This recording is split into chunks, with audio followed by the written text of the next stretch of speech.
മിശിഹായിൽ ഏറ്റവും സ്നേഹമുള്ളവരെ, ശുദ്ധീകരണ സ്ഥലത്തിലെ സഹനാത്മാക്കളുടെ 4-ാമത്തെ ദിവസത്തിലേക്ക് നിങ്ങളെല്ലാവരെയും സ്നേഹത്തോടെ സ്വാഗതം ചെയ്യുകയാണ്. ഈ ദിവസം നമ്മൾ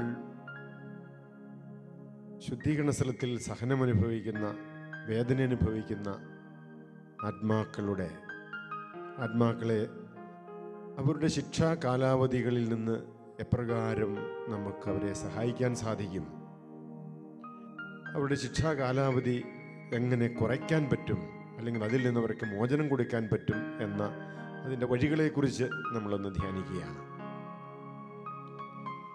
ബൈബിളിൽ ലൂക്കാ സുവിശേഷം 16-ാം അധ്യായത്തിൽ ധനവാന്റെയും ലാസറിൻ്റെയും ഉപമയിൽ നമ്മൾ കാണുന്ന ആ ധനവാൻ ഒരു ഗർത്തത്തിലാണ്. ധനവാനും ലാസറിനും ഇടയിൽ മരണത്തിന് ശേഷം ഒരു ഗർത്തമുണ്ടാവുകയാണ്. ആ ഗർത്തം ഈ ലോക ജീവിതത്തിൽ വെച്ച് ചെയ്യാതെ പോയ നന്മകളുടെ, കാരുണ്യ പ്രവർത്തികളുടെ, കാണിക്കാമായിരുന്ന നന്മ പ്രവർത്തികളുടെയൊക്കെ അഭാവമുണ്ടാക്കിയ ഗർത്തമാണ്. അവിടെ വെച്ച് അവൻ അബ്രാഹത്തോട് പറയുന്നുണ്ട്, എൻ്റെ സഹോദരങ്ങളെങ്കിലും ഈ സഹനത്തിൽ വരാതിരിക്കാൻ ലാസറിനെ അങ്ങോട്ട് അയക്കണമേ എന്ന്. ഇതൊരു പ്രാർത്ഥനയാണ്. ആ ധനികന് കുറെ നന്മകൾ ഉണ്ടെന്നർത്ഥം. അപ്പോൾ അബ്രാഹം പറയുന്നതോ, അവർക്ക് പ്രവാചകന്മാരും തിരുവചനങ്ങളുമുണ്ട്, അത് കേൾക്കട്ടെ. നമുക്ക് ഈ ദിവസം ദൈവത്തിൻ്റെ ആത്മാവ് നമ്മെ പഠിപ്പിക്കുന്ന തിരുവചനവും പ്രവാചകന്മാരും തിരുലിഖിതങ്ങളും സഭാപിതാക്കന്മാരും സഭാപഠനങ്ങളും ഒക്കെ നമ്മെ പഠിപ്പിക്കുന്ന ആ സത്യങ്ങളെ ഗ്രഹിക്കാൻ വേണ്ടി പരിശുദ്ധാത്മാവിൻ്റെ വെളിച്ചത്തിന് വേണ്ടി നമുക്ക് പ്രാർത്ഥിക്കാം. പരിശുദ്ധാത്മാവിൻ്റെ സഹായമില്ലാതെ ഇങ്ങനെയുള്ള കാര്യങ്ങൾ നമുക്ക് ആഴത്തിൽ പഠിക്കാനോ ഗ്രഹിക്കാനോ നമുക്ക് സാധിക്കാതെ വരും. അതുകൊണ്ട് ആത്മാവിൻ്റെ സഹായം നമുക്ക് ചോദിക്കാം. നമുക്ക് തീഷ്ണതയോടെ പരിശുദ്ധാത്മാവിന് വേണ്ടി നമുക്ക് പ്രാർത്ഥിക്കാം. ആത്മാവേ വരിക, ദാനഫലം തരിക, നിൻവരദാനങ്ങൾ ദാസർക്കേകിടുക. ആത്മാവേ വരിക, അഭിഷേകം തരിക, പുത്തനഭിഷേകം ദാസർക്കേകിടുക.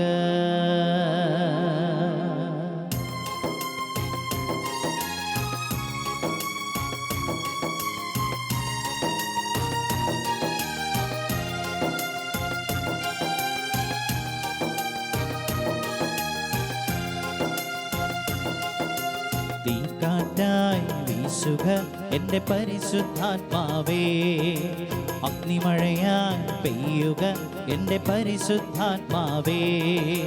തീക്കാറ്റായി വീശുക എൻ്റെ പരിശുദ്ധാത്മാവേ, അഗ്നിമഴയായി പെയ്യുക എൻ്റെ പരിശുദ്ധാത്മാവേ. ജലത്തിന്മേൽ ചലിച്ചപ്പോൾ ജനതതിമേൽ ചലിക്ക നീ, ജലത്തിന്മേൽ ചലിച്ചപ്പോൾ ജനതതിമേൽ ചലിക്ക നീ.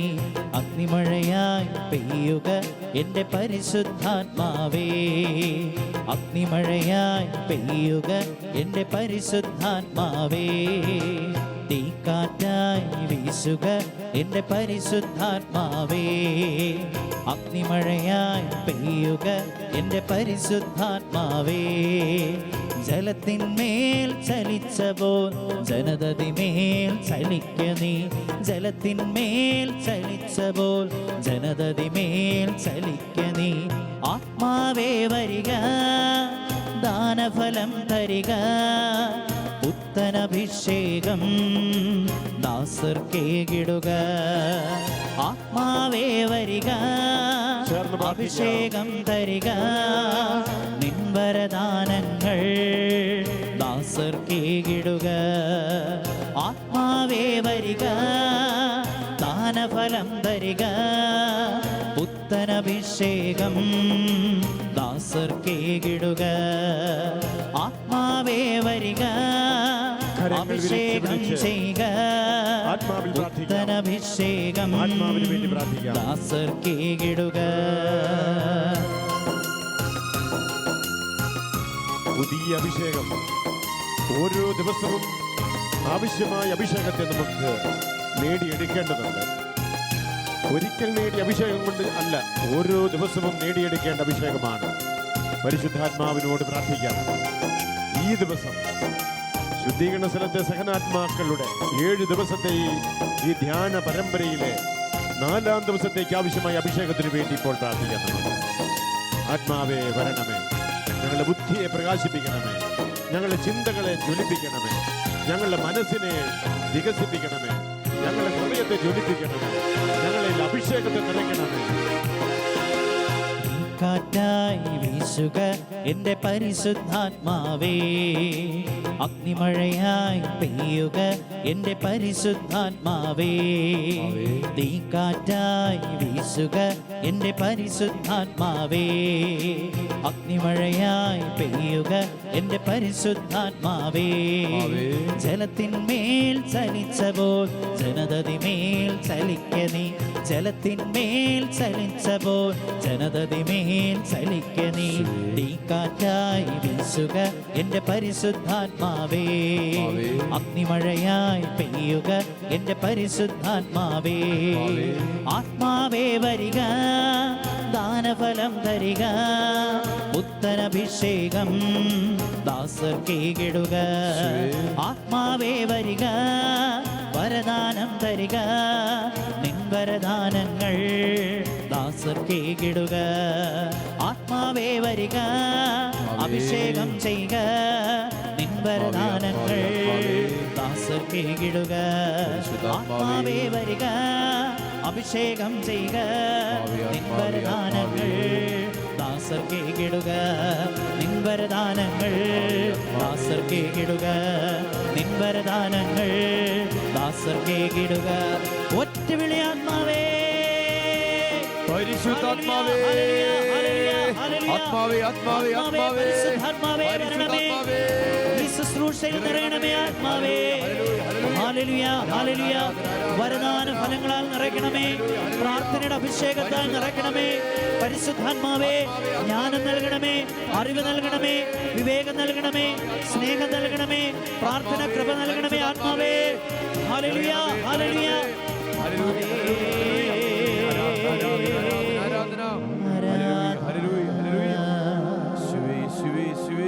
ആത്മാവേ വരിക, അഭിഷേകം തരിക. നിൻ വരദാനങ്ങൾ ദാസർ കേകിടുക. ശാന്തതയുടെ ആത്മാവാണ് പരിശുദ്ധാത്മാവ്. പരിശുദ്ധാത്മാവ് വരുമ്പോൾ ശാന്തിയും സ്വസ്ഥതയും ലഭിക്കുന്നു. ഒരു നിമിഷം കണ്ണുകൾ അടച്ച് ഈ ആത്മാവ് നമ്മുടെ ആത്മാവിന്റെ ആഴങ്ങളിലേക്കൊന്ന് പ്രവേശിച്ച് നമ്മുടെ ആത്മാവിൽ സ്വസ്ഥത നൽകാൻ വേണ്ടി പ്രാർത്ഥിക്കാം. സ്വസ്ഥതയിലായിരിക്കുമ്പോഴാണ് നമുക്ക് ദൈവവചനത്തെ ആഴത്തിൽ പഠിക്കാൻ പറ്റുകയുള്ളൂ. സ്വസ്ഥതയോടെ ഈ മണിക്കൂറുകളായിരിക്കാൻ ആത്മാവേ വരണമേ പ്രാർത്ഥിക്കാം. ആത്മാവേ വരിക, അഭിഷേകം തരിക. നിൻ വരദാനങ്ങൾ ദാസർ കേകിടുക.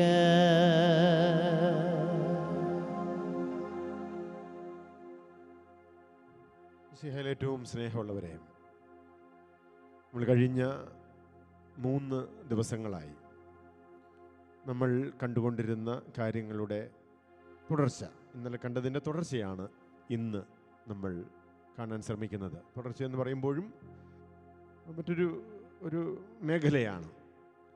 ഇന്നലെ നമ്മൾ പ്രധാനമായിട്ടും കാണാൻ ശ്രമിച്ചത് നമ്മുടെ തന്നെ പാപങ്ങളുടെ കാലിക ശിക്ഷകൾക്ക് എങ്ങനെ പരിഹാരം ചെയ്യാൻ സാധിക്കും എന്നുള്ളതാണ്. നമ്മൾ ഇന്നലെ കണ്ടതിലൂടെ നമുക്ക് മനസ്സിലായി, ജീവിച്ചിരിക്കുന്നവർക്ക് അവരുടെ പാപങ്ങൾക്കുള്ള പരിഹാരം അല്ലെങ്കിൽ പാപങ്ങളുടെ ശിക്ഷകൾ, കാലിക ശിക്ഷകൾ എങ്ങനെ ഇളച്ചു കിട്ടാൻ ഉള്ള വഴികൾ എന്നൊക്കെ ഇന്നലെ നമ്മൾ വിശദമായിട്ട് തന്നെ കാണുകയുണ്ടായി. അതെങ്ങനെ നീങ്ങിപ്പോകാൻ സാധിക്കും, അല്ലെങ്കിൽ അവർക്ക് ആ പാപത്തിൻ്റെ കറകൾ, പാപത്തിൻ്റെ കടങ്ങൾ, പാപത്തിൻ്റെ ശിക്ഷ, പാപത്തിൻ്റെ അവശിഷ്ടങ്ങൾ, remnant of sin, debt of sin, punishment of sin, ഇതൊക്കെ എങ്ങനെ മാറ്റാൻ സാധിക്കുമെന്നുള്ളതിൻ്റെ സൂചനകൾ അല്ലെങ്കിൽ ഇന്നലെ വിശദമായിട്ട് നമ്മൾ കാണുകയുണ്ടായി. ഇന്ന് അതിനോടനുബന്ധിച്ച് മരിച്ചവർക്ക് വേണ്ടി ജീവിച്ചിരിക്കുന്നവർക്ക് എങ്ങനെ അവരുടെ ശിക്ഷകൾക്ക് ഈ ശിക്ഷകൾ ഇളച്ചു കൊടുക്കാൻ സാധിക്കും എന്നുള്ളതിനെക്കുറിച്ചാണ്. സഭയുടെ എക്കാലവുമുള്ള ഒരു അവബോധമാണത്. അതായത് സഭയുടെ കൂട്ടായ്മ എന്ന് പറയുന്നതാണ്. നമുക്ക് അറിയാം, പലപ്പോഴും പലരും സഭയെ തെറി പറയാറുണ്ട്. അത് ഈ സഭയെ തെറി പറയുക എന്ന് പറയുന്ന, അല്ലെ സഭയുടെ കുറ്റം പറയുക എന്ന് പറയുന്നത് ഈ ഭൂമിയിൽ കാണുന്ന ഈ സഭയുടെ കുറവുകളെയാണ്. അതിന് കുറവുകളുണ്ട്, അതിന് കുറവില്ലെന്നൊന്നും ആരും പറഞ്ഞിട്ട് കാര്യമില്ല. ഭൂമിയിലെ സഭയ്ക്ക്, ആ സഭയുടെ പ്രതിനിധികളായ ഞങ്ങളെപ്പോലെയുള്ള ബലഹീനർക്കൊക്കെ ഒത്തിരി കുറവുകളുണ്ട്, പോരായ്മകളുണ്ട്. ഇനി സഭയെന്ന് പറഞ്ഞാൽ വൈദികരോ മെത്രാന്മാരോ മാർപ്പാപ്പായും മാത്രമല്ല, നമ്മളൊക്കെ എല്ലാവരും, അൽമായരും എല്ലാവരും അടങ്ങുന്നതാണ് സഭയെന്ന് പറയുന്നത്. കുറവുകൾ നമുക്കെല്ലാവർക്കും ഇല്ലേ? വൈദികർക്ക് മാത്രമല്ലല്ലോ. അതുകൊണ്ട് ഈ ഭൂമിയിലെ സഭയ്ക്ക് കുറവുകളുണ്ട്. ഒരു മരത്തെ നമ്മൾ കാണുന്നത് ആ മരത്തിൻ്റെ പഴം മാത്രമല്ല, അല്ലെങ്കിൽ മരത്തിൻ്റെ പുറമേയുള്ള ചില്ലകൾ മാത്രമല്ല. മരത്തിന് ഈ പുറമേ കാണുന്നതിനപ്പുറത്ത് ആഴങ്ങളുണ്ട്. വലിയ മരമാണെങ്കിൽ അതുപോലെ തന്നെ അതിൻ്റെ വേരുകളും ആഴത്തിലേക്കുണ്ട് എന്ന് പറയുന്നത് പോലെ തന്നെ സഭ എന്ന് പറഞ്ഞാൽ ഈ ഭൂമിയിലെ സഭ പുറമേ കാണുന്ന സഭ മാത്രമല്ല. ഇവിടെ കാണുന്ന പള്ളിയുടെ കെട്ടിടങ്ങളോ അല്ലെങ്കിൽ സഭയുടെ സ്ഥാപനങ്ങളോ ആശുപത്രികളോ സ്കൂളുകളോ അല്ലെങ്കിൽ ബഹുനില കെട്ടിടങ്ങളോ ഒന്നുമല്ല സഭയെന്ന് പറയുന്നത്. സഭയെന്ന് പറയുന്നത്, ഭൂമിയിലെ സഭ, ആ സഭയുടെ കൂട്ടായ്മയാണത്. ആ സഭയിലെ കൂട്ടായ്മ, അവിടെ ആ കൂട്ടായ്മയെ നശിപ്പിക്കുന്ന എന്തും, അത് എന്ത് വില കൊടുത്തും അത് നീക്കപ്പെടേണ്ടതാണ്. അപ്പം ആ സഭയിലെ, ആ ഭൂമിയിലെ സഭ, ക്രിസ്തുവിൽ ഒന്നിക്കപ്പെട്ട വിശ്വാസികളുടെ ആ കൂട്ടായ്മ, ആ കൂട്ടായ്മയ്ക്ക് അത് മാത്രമല്ല സഭയെന്ന് പറയുന്നത്. സഭ എന്ന് പറയുമ്പോൾ, ക്രിസ്തുവിൻ്റെ സഭ എന്ന് പറയുമ്പോൾ അതിന് 3 വിഭാഗങ്ങളുണ്ട്, അല്ലെങ്കിൽ 3 അംശങ്ങളുണ്ട് എന്ന് നമ്മൾ മനസ്സിലാക്കാം. ഭൂമിയിലെ സഭ എന്ന് പറയുന്നത് മാർപ്പാപ്പായുടെ നേതൃത്വത്തിലുള്ള, അല്ലെങ്കിൽ മാർപ്പാപ്പ വികാരിയായിട്ടുള്ള ഭൂമിയിലെ സഭ, അതൊരു വഴി, ഒരു അംശം. മറ്റൊന്ന്, ഇതിനു മുൻപ് മരണം വഴി വേർപെട്ടു പോയി സ്വർഗത്തിലെത്തിച്ചേർന്ന വിജയസഭ, ഹെവൻലി ചർച്ച്, സ്വർഗീയ സഭ എന്നൊക്കെ അതിനെ വിളിക്കാം. ഇനി മറ്റൊരു സഭ കൂടിയുണ്ട്, ശുദ്ധീകരണ സഭ, അല്ലെങ്കിൽ സഹനസഭ എന്നൊക്കെ വിളിക്കുന്ന, സഫറിങ് ചർച്ച്, സാങ്ക്ടിഫയിങ് ചർച്ച് എന്നൊക്കെ വിളിക്കാം. അത് ശുദ്ധീകരണ സ്ഥലത്തിൽ ആയിരിക്കുന്ന വിശ്വാസികളുടെ കൂട്ടായ്മയാണ്. അത് അവർ എന്തോ നരകത്തിൽ എന്ന പോലെ ഒന്നും ആരും കണ്ടേക്കരുത്. ശുദ്ധീകരണ സ്ഥലത്തിലാണോ അവർ വിശുദ്ധരാണ്, വിശുദ്ധാത്മാക്കളാണ്. അവർക്ക് സ്വയമേ സഹായിക്കാൻ പറ്റില്ല എന്ന് മാത്രമേ ഉള്ളൂ. അവർക്ക് സ്വയമേ സഹായിക്കാൻ പറ്റാത്തത് കൊണ്ട് അവരെ സഹായിക്കാൻ ഭൂമിയിലുള്ള നമുക്ക് മാത്രമേ പറ്റൂ എന്നുള്ളത് കൊണ്ട് ഭൂമിയിലുള്ള സഭ ഈ ശുദ്ധീകരണ സഭയെ സഹായിക്കുന്നു എന്നുള്ളതാണ്. അതാണ് സഭയുടെ കൂട്ടായ്മ എന്ന് പറയുന്നത്. സ്വർഗത്തിലെ സഭ ഭൂമിയിലെ സഭയെ സഹായിക്കുന്നു, ഭൂമിയിലെ സഭ ശുദ്ധീകരണ സ്ഥലത്തിലെ സഭയെ സഹായിക്കുന്നു. അവർക്കാണ് ഏറ്റവും അധികം സഹായം ആവശ്യമായിട്ടുള്ളത്. നമുക്കറിയാം, ഇപ്പോൾ ഭൂമിയിൽ ജീവിക്കുന്ന ഒരാൾ എത്ര തോന്നിവാസിയാണേലും എത്ര പാപിയാണെങ്കിലും ശരി, അവർക്ക് ഇനിയും മാനസാന്തരത്തിനും മാറ്റം വരുത്താനൊക്കെയുള്ള അവസരങ്ങളുണ്ട്. അവർക്ക് വേണ്ടി മറ്റുള്ളവർ പ്രാർത്ഥിച്ചാലും ഫലം കിട്ടും. ഇനി അവർ തന്നെ ഒന്ന് മനസ്സ് വെച്ച് കഴിഞ്ഞാൽ അവരുടെ ജീവിതമൊക്കെ മാറ്റി അവർക്ക് കർത്താവിൽ ജീവിക്കാനായിട്ട്, ക്രിസ്തുവിലൂടെയുള്ള ജീവിതം അവർക്ക് ജീവിക്കാൻ പറ്റും. പക്ഷേ മരിച്ചുപോയവരെ സംബന്ധിച്ച് അവരിനി ഒരിക്കലും പാപം ചെയ്യുകയില്ല. അവരിനി ഒരിക്കലും പാപം ചെയ്യാനായിട്ടൊരു അവസരം കിട്ടിയാൽ പോലും ഒരിക്കലും ചെയ്യില്ല എന്നാണ് വിശുദ്ധ പാദ്രബിയ പറയുന്നത്. പാദ്രബിയ പറയുന്നത് ഇങ്ങനെയാണ്, ഒരു ഉപമയിലൂടെ അദ്ദേഹം പറയുന്നത് ഇങ്ങനെയാണ്: ഒരു തിളച്ച വെള്ളത്തിൽ വീണ ഒരു മൃഗം പിന്നെ വെള്ളം കാണുമ്പോൾ പോലും പേടിയാകുന്നത് പോലെ ആണ് ശുദ്ധീകരണ സ്ഥലത്തിലെ സഭയിലുള്ള വിശ്വാസികൾക്ക് പാപം. ഇനി അവർക്ക് പാപത്തിൻ്റെ വലിയ ഫലങ്ങൾ അത് അനുഭവിച്ചുകൊണ്ടിരിക്കുന്നവരവർ. അവർക്ക് ഇനി ഒരിക്കലും പാപം ചെയ്യാനായിട്ട് താല്പര്യമേ ഇല്ല. എന്തെല്ലാം അവസരം കിട്ടിയാലും അവരിനി ഒരിക്കലും പാപത്തിലേക്ക് വീഴുന്ന പ്രശ്നമില്ല. അവർക്ക് യാതൊരു ഇഷ്ടവുമില്ല അതിലേക്ക്. കാരണം അതിൻ്റെ ഏറ്റവും വലിയ വേദന നിറഞ്ഞ പരിണിതഫലം അനുഭവിക്കുന്നവരാണ് അവർ. എന്നാൽ നമ്മുടെ കാര്യം അങ്ങനെയല്ല. നമ്മളൊക്കെ ഇന്നിപ്പോൾ എത്ര വലിയ വിശുദ്ധരായിട്ട് ജീവിക്കുന്നെന്ന് പറഞ്ഞാലും ശരി, നാളത്തെ നമ്മുടെ കാര്യം നമുക്ക് അറിഞ്ഞുകൂടാ, അല്ലേ? നാളെ നേരം വെളുക്കുമ്പോൾ അറിയാം നമ്മുടെ കാര്യം, അല്ലെങ്കിൽ നമ്മുടെ അടുത്ത നിലപാടെന്ത് എന്ന് നമുക്ക് ആർക്കും അറിഞ്ഞുകൂടാ. ചിലപ്പം നല്ല വിശുദ്ധരായിട്ട് ജീവിച്ചവർ അവർ അല്ലെങ്കിൽ കുറച്ച് നാൾ കഴിയുമ്പോൾ അവർ വളരെ ലോകത്തിൻ്റെ വഴിയിൽ അല്ലെങ്കിൽ പാപത്തിൻ്റെ വഴികളിൽ ജീവിക്കുന്നവരുണ്ട്. അതുകൊണ്ട് ഈ ഭൂമിയിൽ ജീവിക്കുന്നവരുടെ കാര്യം ഒരിക്കലും നമുക്ക് ഉറപ്പ് പറയാൻ പറ്റിയല്ല. എൻ്റെയോ നിങ്ങളുടെ കാര്യങ്ങളൊന്നും പറയാൻ പറ്റിയല്ല. അപ്പം അങ്ങനെ ഇരിക്കെ നമ്മുടെ ഈ ഭൂമിയിലുള്ള കാര്യങ്ങൾ, അതിനെക്കുറിച്ചാണ് പൗലോസ് പറയുന്നത്, നിൽക്കുന്നുവെന്ന് വിചാരിക്കുന്നവൻ വീഴാതിരിക്കട്ടെ. കാരണം ഈ ഭൂമിയിലെ കാര്യം അങ്ങനെ. പക്ഷേ മരണമടഞ്ഞ വ്യക്തികളുടെ ആത്മാക്കൾ, ശുദ്ധീകരണ സ്ഥലത്തിലെ ആത്മാക്കൾ ഒരിക്കലും അവർ ഇനി വീഴില്ല. വീഴാനായിട്ട് അവർക്ക് താല്പര്യമില്ല. അവരതിനെക്കുറിച്ച് ഒരിക്കലും ഇനി ഒരു പാപം ചെയ്യാൻ അവസരം കിട്ടിയാൽ പോലും അവരൊരിക്കലും ചെയ്യില്ല എന്നാണ് വിശുദ്ധ പാദ്രേ പിയോക്കെ പറയുന്നത്. അപ്പോൾ അത്രത്തോളം വിശുദ്ധരാണ് അവർ. അതുകൊണ്ടാണ് പറഞ്ഞത്, നമ്മളെക്കാളൊക്കെ ശുദ്ധീകരണ സ്ഥലത്തിലായിരിക്കുന്ന എത്ര വലിയ പാപിയായിരുന്ന ഈ ഭൂമിയിൽ നിന്ന് മരിച്ചവരായിരുന്നാലും ശരി, ശുദ്ധീകരണ സ്ഥലത്തിലാണോ അവരൊക്കെ നമ്മളെക്കാളും വിശുദ്ധരാണെന്ന് നമ്മൾ ഓർക്കണം. ചിലരൊക്കെ ഈ ശുദ്ധീകരണ സ്ഥലത്തിലെ ആത്മാക്കൾ അവരെന്തൊക്കെയോ ദ്രോഹം ചെയ്യുന്നുണ്ടെന്നൊക്കെ പറഞ്ഞ് ചിലർ പറയാറുണ്ട്. ശുദ്ധീകരണ സ്ഥലത്തിലെ ആത്മാക്കൾ ആർക്കും ദ്രോഹം ചെയ്യാൻ പോലെയല്ല കേട്ടോ. അത് ആരും ഒരു സംശയം വയ്ക്കണ്ട. ശുദ്ധീകരണ സ്ഥലത്തിലെ ആത്മാക്കൾ ആരെയും ദ്രോഹിക്കില്ല. കാരണം അവരിൽ പാപം ഇനി ഒരിക്കലും ഇല്ല. അവർ പാപത്തെ വെറുത്തുപേക്ഷിക്കുന്നവരാ. കാരണം അവർക്കിനി പാപം എന്നത് അവർ ഒരിക്കലും അതിലേക്ക് ചായുന്നവരല്ല. അപ്പം അതുകൊണ്ട് ശുദ്ധീകരണ സ്ഥലത്തിലെ ആത്മാക്കൾ ഒരിക്കലും ഭൂമിയിലുള്ളവരെ ഉപദ്രവിക്കാൻ വേണ്ടി പോരിയല. ഇനി അവർക്ക് വേണ്ടി പ്രാർത്ഥിച്ചാൽ നമുക്ക് വല്ല തട്ട് കിട്ടുമോ? ഇത് ചിലരുടെ സംശയമാണ്. ഒരിക്കൽ ഞാൻ ഒരു 5 ദിവസത്തെ ഒരു കോഴ്സല്ല, ഒരു ധ്യാനം പോലെ ഞങ്ങൾ നടത്തിയ ഒരു കോഴ്സ്. ആ ധ്യാനത്തിൽ വെച്ച് ഒരു പ്രാർത്ഥനാ ഗ്രൂപ്പിൻ്റെയൊക്കെ വളരെ നല്ല ഒരു മനുഷ്യനാണ്, പ്രാർത്ഥനാ ഗ്രൂപ്പിൻ്റെയൊക്കെ നേതാവായ ഒരാൾ ചോദിച്ച ചോദ്യം ഇതാണ്: ഈ മരിച്ചവർക്ക് വേണ്ടി പ്രാർത്ഥിച്ചു കഴിഞ്ഞാൽ 8ൻ്റെ പണി കിട്ടുമെന്ന് കേട്ടിട്ടുണ്ടല്ലോ, ശരിയാണോ എന്ന്. അതിപ്പം അങ്ങനെ ഒരു ചിന്തയും കൂടെ ഉണ്ട് പലർക്കും. മരിച്ചവർക്ക് വേണ്ടി പ്രാർത്ഥിച്ചു കഴിഞ്ഞാൽ പിന്നെ വല്ല തട്ടേ കിട്ടൂ എന്ന്. അങ്ങനെയൊന്നുമില്ല. മരിച്ചവർക്ക് വേണ്ടി പ്രാർത്ഥിച്ചു കഴിഞ്ഞാൽ അത് തീർച്ചയായിട്ടും പിശാചിന് ഇഷ്ടമില്ല.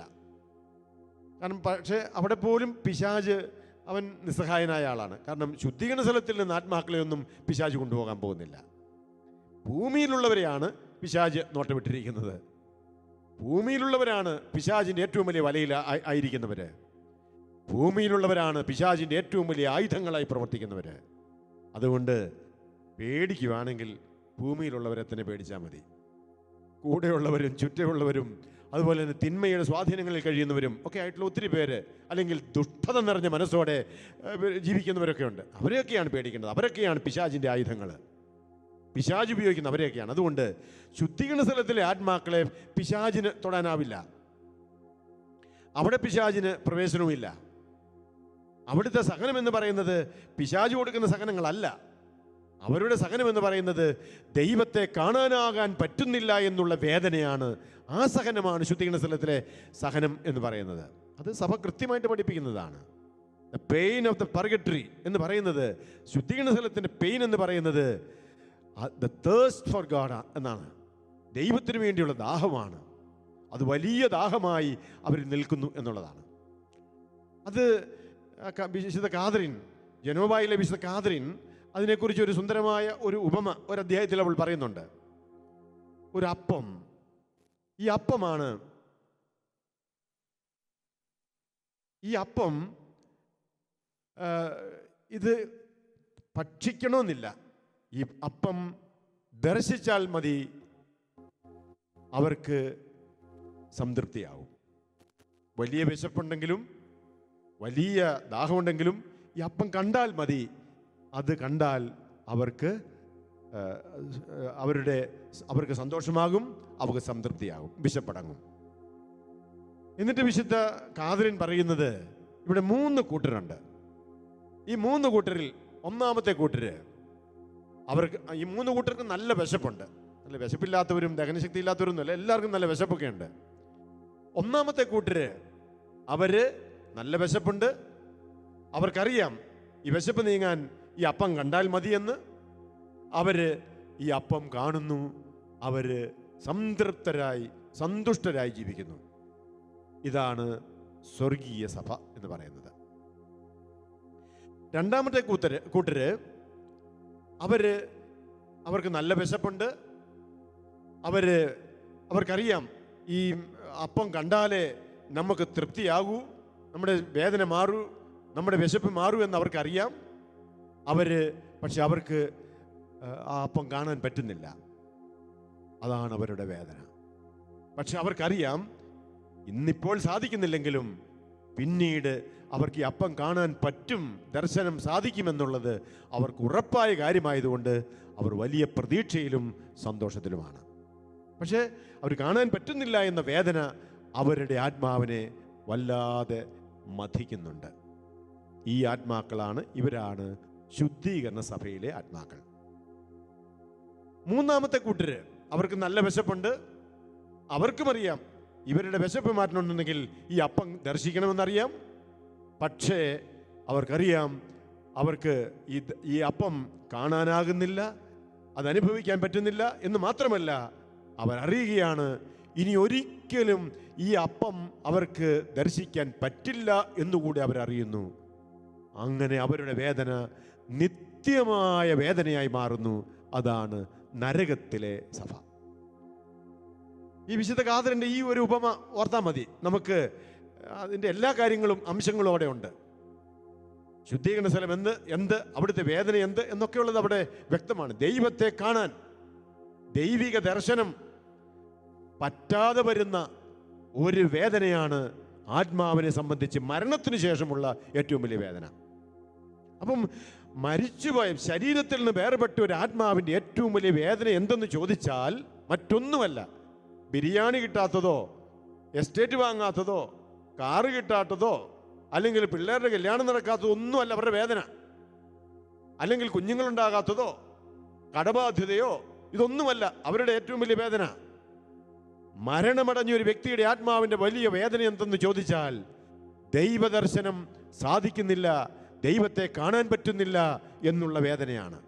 അത് താൽക്കാലികമായിട്ടാണെങ്കിൽ പോലും അതൊരു വലിയ വേദന തന്നെയാണ്. നിത്യമായിട്ടാണെങ്കിലോ അത് കഠോരമായ വേദന, ഒരിക്കലും ഇനി കാണാൻ പറ്റുന്നില്ല എന്നുള്ള ആ വേദന, നാരകീയ വേദന, നരകത്തിൻ്റെ വേദന അതാണ്. അപ്പം ഇത് ഈ ശുദ്ധീകരണ സ്ഥലത്തിൻ്റെലായിരിക്കുന്ന ആത്മാക്കളുടെ അവസ്ഥയെ അത് സൂചിപ്പിക്കുകയും വ്യക്തമാക്കുകയും ചെയ്യുന്ന കാര്യമാണ്. അപ്പോൾ ഇങ്ങനെ വേദനിക്കുന്ന ഇവർക്ക് ആ ദൈവിക ദർശനം ലഭിക്കാനായിട്ട് ഭൂമിയിലുള്ളവർക്ക് സഹായിക്കാൻ പറ്റും. അതെങ്ങനെ സഹായിക്കാൻ പറ്റും? സഭ കൃത്യമായിട്ട് പറയുന്നുണ്ട്, സഭാപിതാക്കന്മാർ നമ്മൾ അതിനെക്കുറിച്ച് പഠിപ്പിക്കുന്നുമുണ്ട്. നമുക്ക് കാറ്റഗിസം അതിനെക്കുറിച്ച് പറയുന്നത് ഒന്ന് കേൾക്കുക. കാറ്റഗിസത്തിൻ്റെ 1032 അതിനെക്കുറിച്ച് കൃത്യമായിട്ട് പറയുന്നുണ്ട്. അത് പറയുന്നത് എങ്ങനെയാണ്? മരിച്ചവർക്ക് വേണ്ടി പ്രാർത്ഥിക്കുന്ന പതിവിലും അധിഷ്ഠിതമാണ് ഈ പ്രബോധനം. വിശുദ്ധ ഗ്രന്ഥത്തിൽ ആ പതിവിനെ പറ്റി സൂചിപ്പിച്ചിട്ടുണ്ട്. അതുകൊണ്ട് മരിച്ചവർക്ക് പാപമോചനം ലഭിക്കുന്നതിന് വേണ്ടി അവൻ, യൂദാസ് മക്കബായറിൻ്റെ കാര്യമാണ്, അവൻ പാപപരിഹാര കർമ്മം അനുഷ്ഠിച്ചു. ആരംഭകാലം മുതൽ സഭ മരിച്ചവരുടെ അനുസ്മരണത്തെ ആദരിക്കുകയും അവർക്ക് വേണ്ടി പരിഹാര പ്രാർത്ഥനകൾ, സർവോപരി ദിവ്യബലി അർപ്പിക്കുകയും ചെയ്തിരുന്നു. അവർ ശുദ്ധീകരിക്കപ്പെട്ട് ദൈവത്തിൻ്റെ സൗഭാഗ്യ ദർശനം പ്രാപിക്കുക എന്നതായിരുന്നു ഇതിൻ്റെ ലക്ഷ്യം. മരിച്ചവർക്ക് വേണ്ടിയുള്ള ദാനധർമ്മം, ദണ്ഡവിമോചന കർമ്മങ്ങൾ, പ്രായശ്ചിത്ത പ്രവൃത്തികൾ എന്നിവയും സഭ പ്രോത്സാഹിപ്പിക്കുന്നു. കണ്ടോ? അപ്പം ഇത് സഭയുടെ പാരമ്പര്യത്തിൽ ആരംഭം മുതൽ ഇന്ന് വരെ തുടരുന്ന കാര്യമാണ്. ഇതിൻ്റെ ഇടയിൽ ഞാനൊരു കാര്യം പറഞ്ഞോട്ടെ. ഞാൻ ആദ്യം പറയണമെന്ന് വിചാരിച്ചാൽ മറന്നുപോയതാണ്. നിങ്ങൾക്കിപ്പോൾ കേട്ടുകൊണ്ടിരിക്കുന്ന, ഈ കഴിഞ്ഞ ദിവസങ്ങളിൽ കേട്ടുകൊണ്ടിരുന്ന, ഇപ്പോഴും കേട്ടുകൊണ്ടിരിക്കുന്ന, അല്ലെങ്കിൽ ഈ ശുദ്ധീകരണ സ്ഥലത്തിൽ ആത്മാക്കളുമായി ബന്ധപ്പെട്ട് ഏതെങ്കിലും സംശയങ്ങൾ, ഗൗരവമേറിയ സംശയങ്ങളുണ്ടെങ്കിൽ നിങ്ങൾക്ക് ഈ ഷക്കീന ടി വിയുടെ ചാനലിൻ്റെ യൂട്യൂബ് ചാനൽ ഇപ്പോൾ കണ്ടുകൊണ്ടിരിക്കുന്ന നിങ്ങൾ ആ ചാനലിൻ്റെ അവിടെ തന്നെ കമൻസ് ആയിട്ട് സംശയങ്ങൾ ചോദിച്ചാൽ നാളത്തെ ദിവസം അതിൽ പ്രധാനപ്പെട്ട പറ്റുന്ന അല്ലെങ്കിൽ ഇതിന് മുമ്പ് പറയാത്ത കാര്യങ്ങളാണെങ്കിൽ ഗൗരവമേറിയ കാര്യമാണെന്ന് തോന്നിക്കഴിഞ്ഞാൽ അവയ്ക്ക് നാളെ ഞാൻ അതുമേ സംബന്ധിച്ച് സംസാരിക്കാം. അപ്പം അതുകൊണ്ട് നിങ്ങൾക്ക് അങ്ങനത്തെ സംശയങ്ങളുണ്ടെങ്കിൽ ഇത് കേൾക്കുമ്പോഴുണ്ടെങ്കിൽ ഇപ്പോൾ തന്നെ നിങ്ങൾക്ക് കമൻറ്റ് ബോക്സിൽ ഇടാം, അല്ലെങ്കിൽ അതിൻ്റെ നമ്മുടെ വാട്സാപ്പ് ഗ്രൂപ്പിലേക്കോ ഒക്കെ നിങ്ങൾ വിട്ട് കഴിഞ്ഞാൽ എനിക്കത് അവർ തന്നോളും. അപ്പോൾ അതിനുള്ള ഉത്തരം അല്ലെങ്കിൽ അതിനെ വിശദമാക്കാനായിട്ട് നമുക്ക് നാളെ പരിശ്രമിക്കുന്നതാണ്. നാളത്തെ ദിവസം അതിനുവേണ്ടി നമ്മൾ കുറച്ച് മാറ്റിവെക്കാം. അത് സൂചിപ്പിക്കുന്നു എന്ന് മാത്രം. അപ്പോൾ മതബോധനം എന്നും പഠിപ്പിക്കുന്നത് മരിച്ചവർക്ക് വേണ്ടിയുള്ള പ്രാർത്ഥന. This teaching is also based on the practice of prayer for the dead, already mentioned in the scripture and practiced in the early Christian communities. ആദിമസഭ മുതൽ പ്രാക്ടീസ് ചെയ്ത് വന്നിരുന്ന, പരിശീലിച്ചു വന്നിരുന്ന ഈ മരിച്ചവർക്ക് വേണ്ടിയുള്ള പ്രാർത്ഥനയൊക്കെ, അവർക്ക് വേണ്ടി ബലിയർപ്പിക്കുന്ന പതിവ്, ഇതൊക്കെ ആദിമസഭ മുതൽ ഉണ്ടായിരുന്ന കാര്യമാണ് എന്ന് നമ്മൾ ഓർക്കണം. അതുകൊണ്ട് ഇത് പുതുതായിട്ട് എവിടുന്നോ കൊണ്ടുവന്നതാണെന്നൊന്നും ആരൊക്കെയോ കൊണ്ടുവന്ന് ഇൻട്രൊഡ്യൂസ് ചെയ്തതാണ് എന്നൊന്നും ആരും വിചാരിക്കേണ്ട കാര്യമില്ല. ഇത് പ്രോത്സാഹിപ്പിക്കപ്പെടേണ്ട കാര്യവുമാണ്. അതുകൊണ്ടാണ് പറഞ്ഞത് മരിച്ചവർക്ക് വേണ്ടിയുള്ള ധർമ്മദാനം, അതുപോലെ തന്നെ ദണ്ഡവിമോചന കർമ്മങ്ങൾ, പ്രായശ്ചിത്ത പ്രവൃത്തികൾ എന്നിവയും സഭ പ്രോത്സാഹിപ്പിച്ചിരുന്നു. അപ്പം സഭയിൽ എക്കാലവുമുള്ള ഈ കാര്യങ്ങൾ, അപ്പം മരിച്ചവർക്ക് വേണ്ടി എന്തൊക്കെയാണ് ചെയ്യേണ്ടതെന്നുള്ളത് ഏതാണ്ട് ചുരുക്കി ഇവിടെ പറയുന്നുണ്ട്. നോക്കിക്കേ, ആരംഭകാലം മുതൽ അവർക്ക് വേണ്ടി പരിഹാര പ്രാർത്ഥനകൾ, സർവോപരി ദിവ്യബലി, പിന്നെ മരിച്ചവർക്ക് വേണ്ടിയുള്ള ധർമ്മദാനം, ദണ്ഡവിമോചന കർമ്മങ്ങൾ, പ്രായശ്ചിത്ത പ്രവൃത്തികൾ, 5 കാര്യങ്ങൾ ഇവിടെ ഓൾറെഡി പറഞ്ഞു കഴിഞ്ഞു, കാറ്റഗിസം പറഞ്ഞു കഴിഞ്ഞു. അപ്പോൾ സഭയുടെ ഔദ്യോഗിക പഠനങ്ങൾ തന്നെ നമുക്ക് ഇപ്രകാരം നമ്മളെ പഠിപ്പിക്കുന്നു. മരിച്ചവർക്ക് വേണ്ടി നമ്മൾ ചെയ്യേണ്ട ആ കാര്യങ്ങളെക്കുറിച്ച് കൃത്യമായിട്ട് തന്നെ സംസാരിക്കുന്നുണ്ട്. അപ്പം നമ്മൾ ഓർക്കുക, മരിച്ചുപോയ നിസ്സഹായരായ ഈ ആത്മാക്കളെ സഹായിക്കുക എന്ന് പറയുന്നത് അത് വളരെ സ്നേഹവും ചാരിറ്റിയും നമ്മുടെ ഉള്ളിൽ ഉപവിയും നിറയുമ്പോഴാണ് നമുക്കത് ആത്മാർത്ഥമായിട്ട് ചെയ്യാൻ പറ്റുന്നത്. അല്ലെങ്കിൽ ചുമ്മാ എല്ലാവരും ചെയ്യുന്നു, അല്ലെങ്കിൽ എല്ലാവരും ഒക്കെ പറയുന്നുണ്ട്, എന്നാൽ പിന്നെ അങ്ങ് പ്രാർത്ഥിച്ചേക്കാന്ന് കരുതി നമ്മളൊരു കർമ്മം കൊണ്ടോ ധർമ്മം കൊണ്ടോ ഒരു ഉത്തരവാദിത്വ ഭാരം കൊണ്ടോ ചെയ്യുന്നത് മാത്രമല്ല. അപ്പനായി പോയില്ലേ, അമ്മയായി പോയില്ലേ, പൂർവീകരായി പോയില്ലേ, മരിച്ചില്ലേ, അവർക്ക് വേണ്ടി പ്രാർത്ഥിക്കാതിരിക്കാൻ പറ്റുമോ എന്നൊക്കെയുള്ള ചിന്തയിലൊന്നുമല്ല. ഏറ്റവും വലിയ ചാരിറ്റിയോടുകൂടി ഉപവിയോടുകൂടെ ചെയ്യേണ്ട ഒരു കാര്യമാണ് മരിച്ചവർക്ക് വേണ്ടിയുള്ള പ്രാർത്ഥന. അത് നമ്മുടെ സ്നേഹത്തിൻ്റെ, നിസ്വാർത്ഥമായ സ്നേഹത്തിൻ്റെ ഒരു പ്രകടനമാണ്. മറ്റെല്ലാ പ്രാർത്ഥനകളും പലപ്പോഴും എന്നറിയാമോ, സ്വാർത്ഥതയുടെ ഒരു പ്രകടനമാകാം ചിലപ്പോഴൊക്കെ.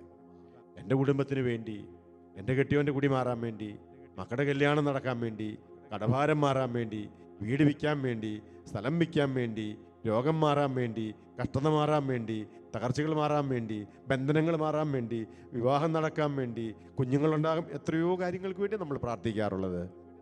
അത് നമുക്ക് വേണ്ടിയോ മറ്റുള്ളവർക്ക് വേണ്ടിയോ ഒക്കെ നമ്മൾ പ്രാർത്ഥിക്കാറുണ്ട്. നമ്മുടെ പ്രിയപ്പെട്ടവർക്ക് വേണ്ടിയും പ്രാർത്ഥിക്കും. അതിലെല്ലാം ഈ ഭൗമികമായ ലക്ഷ്യങ്ങൾ മാത്രമല്ലേ ഉള്ളൂ വാസ്തവത്തിൽ. അത് വേണ്ടെന്നല്ല പറഞ്ഞത്. ഒക്കെ പ്രാർത്ഥിച്ചോ, കർത്താവിനോടല്ലേ പ്രാർത്ഥിക്കുന്നത്, അതൊക്കെ പ്രാർത്ഥിച്ചോ, ചോദിച്ചോ. പക്ഷെ അതിൻ്റെതായ പ്രാധാന്യമേ കൊടുക്കാവൂ.